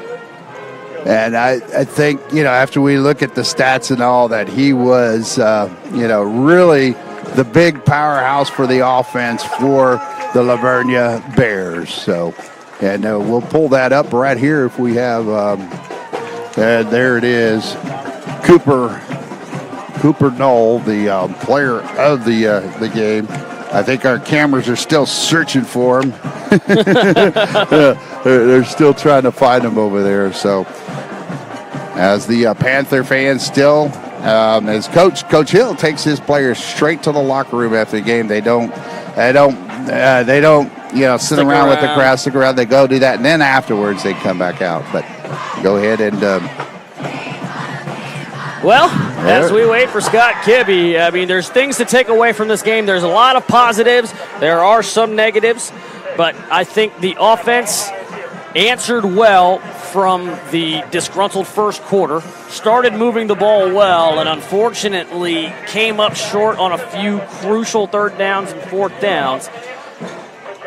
But it's a loss, but you got to be happy about the way that you played this Vernia team. Outside of the fourth quarter, you held them to 13 points. You held them to 1 touchdown. One of that was a 36-yard QB run. You live with that. You live with that. When everybody else is covered up, but the QB makes a play with his legs, that's just something that happens if you don't have a designed QB spy. As soon as we get Scott Kibbe up here, we'll get this, and then we'll wrap this thing up. But let's go ahead and take a real quick commercial break, Adam. So you have been watching Panther football on the Navarro Panther Network. Don't go anywhere, as Scott Kibbe will join us in just a minute.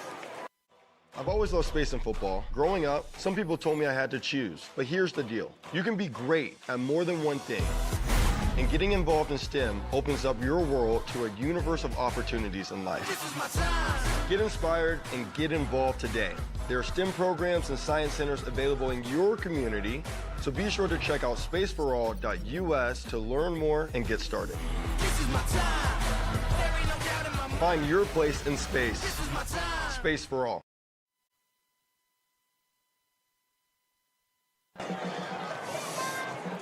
So welcome back to Irwin Lee Field. Your final today was the Navarro Panthers 7 to the Lavernia Bears 23, and this knocks the Panthers down to a 1-3 record to start the year. We haven't got Scott Kibbe up here yet, so we'll put his name up there though. He's the Navarro historian, and he keeps all the records, Adams, and everything. So he it's amazing on what he has been, how long he's been here, since the 90s. Right, has been going strong for 34 years with not just Navarro football, but with the Seguin Gazette. Wow, that was a tongue twister for a second. Well, I mean, I see this game as still as a stepping stone, because you're playing one of the premier regional 4A Division I teams here in the South Texas, in Region 4. And I'll tell you what, I mean, you hung in there, and that means you can hang in there with anybody, and that's my feeling. It's just, hey, matter of here and there, clean up a few things here and there. Panther is... You held them to 2 scores. You held them to 2 touchdowns. Right, just 2 touchdowns. Other than that, we have a, I mean, if we could just, get the way, it's always would have, could have, should have, right? But poor Evan Rodriguez in that corner in the end zone. Oh, he had a drop pass in the end zone on a 4th down play that would have had another score. And then, like you even mentioned it's not because of the officials, but, we did see what we thought was an offside. Doesn't mean it actually was. It's just a matter of perception. But if they did, and we lose out on that 4th down and free play, and that ended up incomplete. So those are the little things, but, you can't rely on... You just can't rely on those sorts of things to say, hey, that was why we lost the game. 1 or 2 or 3 plays, that's not going to do it. You're going to have to do more than that. Absolutely. You can never say one play lost you the game unless it literally is the last play of the game where you didn't quite and you were get tied and, all those things. But, with the Panthers, that is that's a big deal. Now, I don't normally do this on the air, but, we have been doing this on the air, but I'm going to bring Scott Kibbe in. And what I'll do is I'll get the stats. We'll get the final stats here put up here as he names them off for me as well. So we got passing for Lavernia. How much did they end up with, Scott? Okay. They had 68. They had 68. So 50 coming from one pass play, that bomb. 57 and 11, yeah. And then their rushing yards is 165. Yeah, 165. And then their penalties. They had 9 for 60, 9 penalties. Wow. And turnovers, they stayed at 2, right? Yeah, 2 interceptions. That's what I remember. And first downs? 11. So, not... You held them better. They had 6 first downs in the first half. You held them to 5 first downs in the second. Again, you held Lavernia scoreless in the third quarter. Yeah, so now for the Panthers, what do they have in passing? 85. Wow, okay. And I would have never thought they would have had more than Lavernia before this game. So, and then rushing, what did the Panthers end up with? 88. 88. That's below what we're so used to. Yeah. And then how many penalties they had? 5. 5. And then turnovers? Just the 1. That's what I thought. And first downs? 7. 7. Okay. So we'll get the stats. We'll put those stats up there on the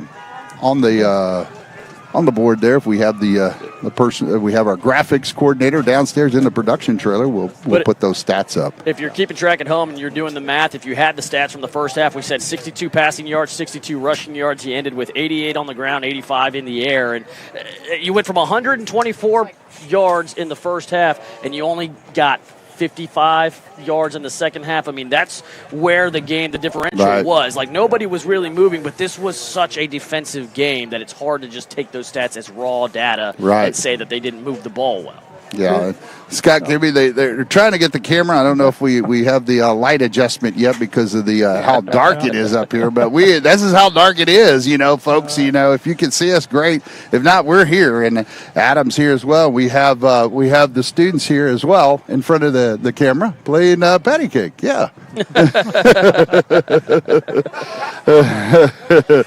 Oh no, I don't know what that was, but hey, they're energetic students. I love it. Exactly. Hey, there we go. We got the lights now. So, okay. So back to business now. We'll see if we can get the stats up there. We'll put the stats from the graphics coordinator, and we'll show that. But you had some individual stats, so go ahead. Lavernia's leading rusher, Knoll, 17 for 80 with 2 touchdowns, and Carter, 16 for 79. For the Panthers, Trotty, 22 carries, 75 yards, and a touchdown. Davidson, 5 for 13. I had them as the only rushers. Wow. Galini, 3 for 51. In receiving, Rodriguez, 7 for 34, the only receivers. Okay, so Galini, on that one big pass play getting down there, that was a big play. So this game looked just very, very similar to last week. You had a third quarter with a ton of opportunities, and you couldn't cash them out, and that was the difference in the game. Fourth quarter going over as Canyon Lake took over in the fourth quarter. Lavernia did here. The Panthers have, again, just blanked in the second half. In the last 3 games, they've only scored 8 points in the second half. They have it's just something they got to figure out. How to get a little more coming out of the locker room, because they're just getting shut down in the second half. Yeah. Wow. Well, I was trying to get the students are preoccupied down there in the production trailer. I don't know if we have a shot of the trailer, but to get the stats up. So, it's. I think with this team, though, that once Coach talks about it, I harped on it. Consistency. If we can get consistent and feel comfortable in those, plays that we run really, really well, and that we can continue to run them well every time we run them, and then mix it in, mix something different. I think once we get to that point, that we'll be a much better football team on the offensive side. We're not bad. It's just we can't be losing on first downs. That was our big deal on first down in the first half. We did not do that very well. And I'll also pivot for the second half. You needed to convert on those third and shorts. Right. Killing us not being able to extend drives. And you see right there, it's a 60-yard difference. 60 yards is the difference between these two teams in offense. And honestly, those are exactly where those plays were. Those bigger plays came in those 20 yards here, 20 yards there. A yard here to get a first down would be the difference. Well, I would say this, too. They need to get some more players involved in that offense. Yep. It's only 2 guys you're going to most of the time. 2 guys who have catches. You got just one back who's carrying it. There's got to be, and whether that's just not confidence that others are ready to step up, and hopefully that develops as the year goes on. But